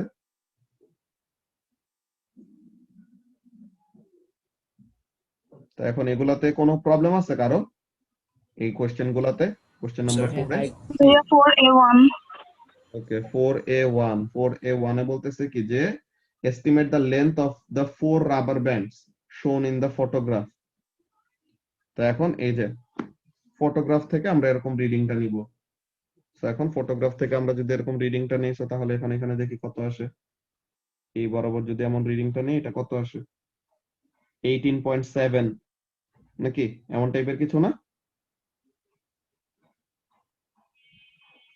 হ্যাঁ ভাই এরকম কিছু। কিন্তু এখানে ভুল কেন হইতে পারে? বিকজ এই যে দেখো আমাদের এই যে নেইলটা দেওয়া আছে, নেইলটা কিন্তু 0 থেকে দেওয়া নাই, দেখছো? এখানের মধ্যে কি একটা certain length of the rubber কি আছে, এটার পিছের দিক দিয়ে পেঁচানো না, নেইলের এই পিছের দিক দিয়ে এরকম পেঁচায় দেন আসছে। তো তাহলে এখানের মধ্যে কি হবে, এই নেইলটা অ্যাকচুয়ালি কিন্তু আমাদের কি দেওয়া নাই, 0 থেকে স্টার্ট করা নাই। There is a certain length of the rubber behind the nail. Okay, there is a certain length of the rubber behind the nail. So তাহলে এর জন্য কি হচ্ছে, এর জন্য আমাদের রিডিংটা ইনঅ্যাকুরেট হইতে পারে, যেটা পরের বারে জিজ্ঞাসা করছে। তো ফার্স্টে তো আমরা রিডিংটা বের করলাম, কত এটা? কোশ্চেন নাম্বার 4 দেখি, এই যে 18.7 প্লাস মাইনাস 0.5 যাই দাও তুমি রিডিং। তো তাহলে আমরা কত বলছিলাম? 18.7 ই বলছিলাম। তো প্লাস মাইনাস এটা মানে 18.2 থেকে 19.2 এর মধ্যে যে কোনো রিডিং দিলেই হবে। দেন আমাদের এটা ভুল কেন হইতে পারে? প্যারালেক্স এরর হইতে পারে, ওই যে জিরো এরর হইতে পারে, যে ওইটা 0 থেকে শুরু করে নাই।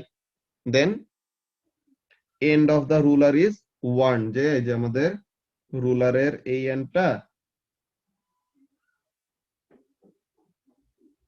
এই যে রুলারের এই এন্ডটা পুরাটা নাই, দেখছো কেমন অবজারভেশন, যে এখানের মধ্যে 1 2 3 4 5 6 7 8 9 এই জায়গায় 10 এর রিডিংটা না আসতেই এখানের মধ্যে কি করে দিছে, রুলারটা এখানে শেষ করে দিছে আর কি, রুলারটা এদিকে ড্যামেজ হওয়া আর কি। এরপরে কি, হুকটা হলো কার্ভড, সো তাহলে হুকটা কার্ভড, সো তাহলে এটার জন্য কি হইতে পারে, রিডিংটা কম বেশি এমন টাইপের আসতে পারে। দেন the hook stretches bands to different lengths। তো তাহলে আচ্ছা হুক হলো এটা, সরি হুক হলো ওইটা যে যেই দিক দিয়ে ধরে রাখা হয়েছে আর কি, এই যে হুকটা হলো এরকম বাঁকানো। তো তো এখন এটার জন্য কি করতেছে, হুকের ডিফারেন্ট জায়গায় লেগে এই যে এইটা এই নিচেরটা দেখো, এই যে নিচেরটা দেখো, এটা বেশি লম্বা হয়েছে, বাকিগুলি কম লম্বা হয়েছে, যে উপরেরটা বেশি লম্বা হয়েছে আবার। তো এখন এমন টাইপের যে মাঝের দিক দিয়ে স্ট্রেচিং হয়েছে কম, উপরে আর নিচের দিক দিয়ে স্ট্রেচিং হয়েছে বেশি। তো তাহলে এটার জন্য আমাদের কি হইতে পারে? রিডিং ইনএকুরেট আসতে পারে। দেন bands are not close to the ruler or bands are not parallel to the ruler. তো এখানের মধ্যে ডিফারেন্ট ডিফারেন্ট টাইপের কতগুলি অ্যান্সার আমরা বলতে পারবো, বুঝছো নিতো? জি ভাইয়া। ওকে, এখানে অ্যাকচুয়ালি পিডিএফ এ সলভ করা অনেক বড় একটা অ্যাডভান্টেজ, যে আমরা জুম করে করে দেখতে পারি, কিন্তু মেইন খাতায় তার এটা করতে পারবো না। তখন আমাদের নরমালি যতটুকু দেখা যায় ওখানে থেকে অ্যান্সার বলতে হবে।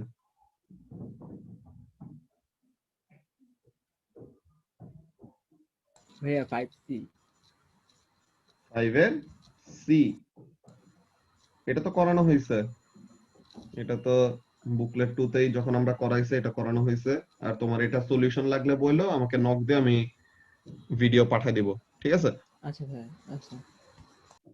ওকে, এটা অসাফ জিজ্ঞাসা করছিল, এটা অনেক সুন্দর মতো সলিউশন করানো হয়েছে।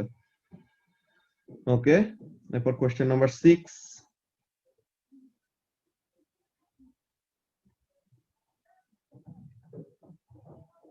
এখানের মধ্যে কি হয়েছে? সেন্টার অফ গ্র্যাভিটি এখানে উপরে ছিল, সেন্টার অফ গ্র্যাভিটিটা নিচে নেমে গেছে। তো এই যে সেন্টার অফ গ্র্যাভিটি নিচে নামলো, তো এর জন্য there is a loss in GP. এমন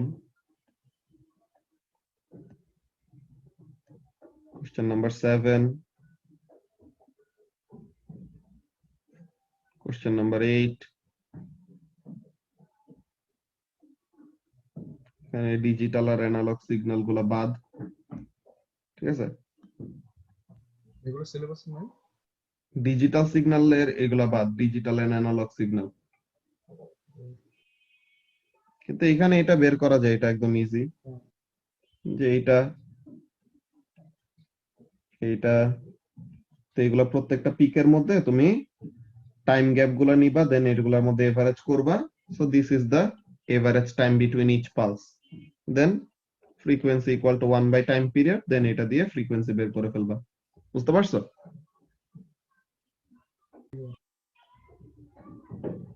সো এটা গেল আমাদের কি jan 15 পেপার 2। ওকে, সো এটা গেল আমাদের jan 15 পেপার 2। আর অলরেডি আজান দিয়ে দিছে, সো আমরা একটা কাজ করব, আমাদের জুন 15 এর যে দুটো পেপার আছে, পেপার 2 দুইটা আর কি, এই দুইটা আমরা ওয়েডনেসডে ক্লাসে কভার করে দেন 2014 এর পেপার গুলি শুরু করব, ঠিক আছে? আর তোমাদের মকের রুটিনটা এন্ড সাথে পাশে সিলেবাসও লিখে দিব, কোনটার মধ্যে কি কি থাকবে না থাকবে, কোনটা আনসিন এন্ড কোনটা কোন কোন ইয়ার থেকে আর কেমন কি। ওকে, সো তাহলে ওই জিনিসটা আজকে রাতে আর কালকে সকালের মধ্যে পেয়ে যাবা, ঠিক আছে? ভাই নেক্সট মক কবে কখন হবে, টাইমটা কি? এই যে ফ্রাইডেতে মক, অলওয়েজ ফ্রাইডে রাত 10টায়, স্যাটারডে রাত 10টায়। ওকে, ঠিক আছে। সো তাহলে আমরা ক্লাসটা আজকে এখানে শেষ করি। আল্লাহ হাফেজ।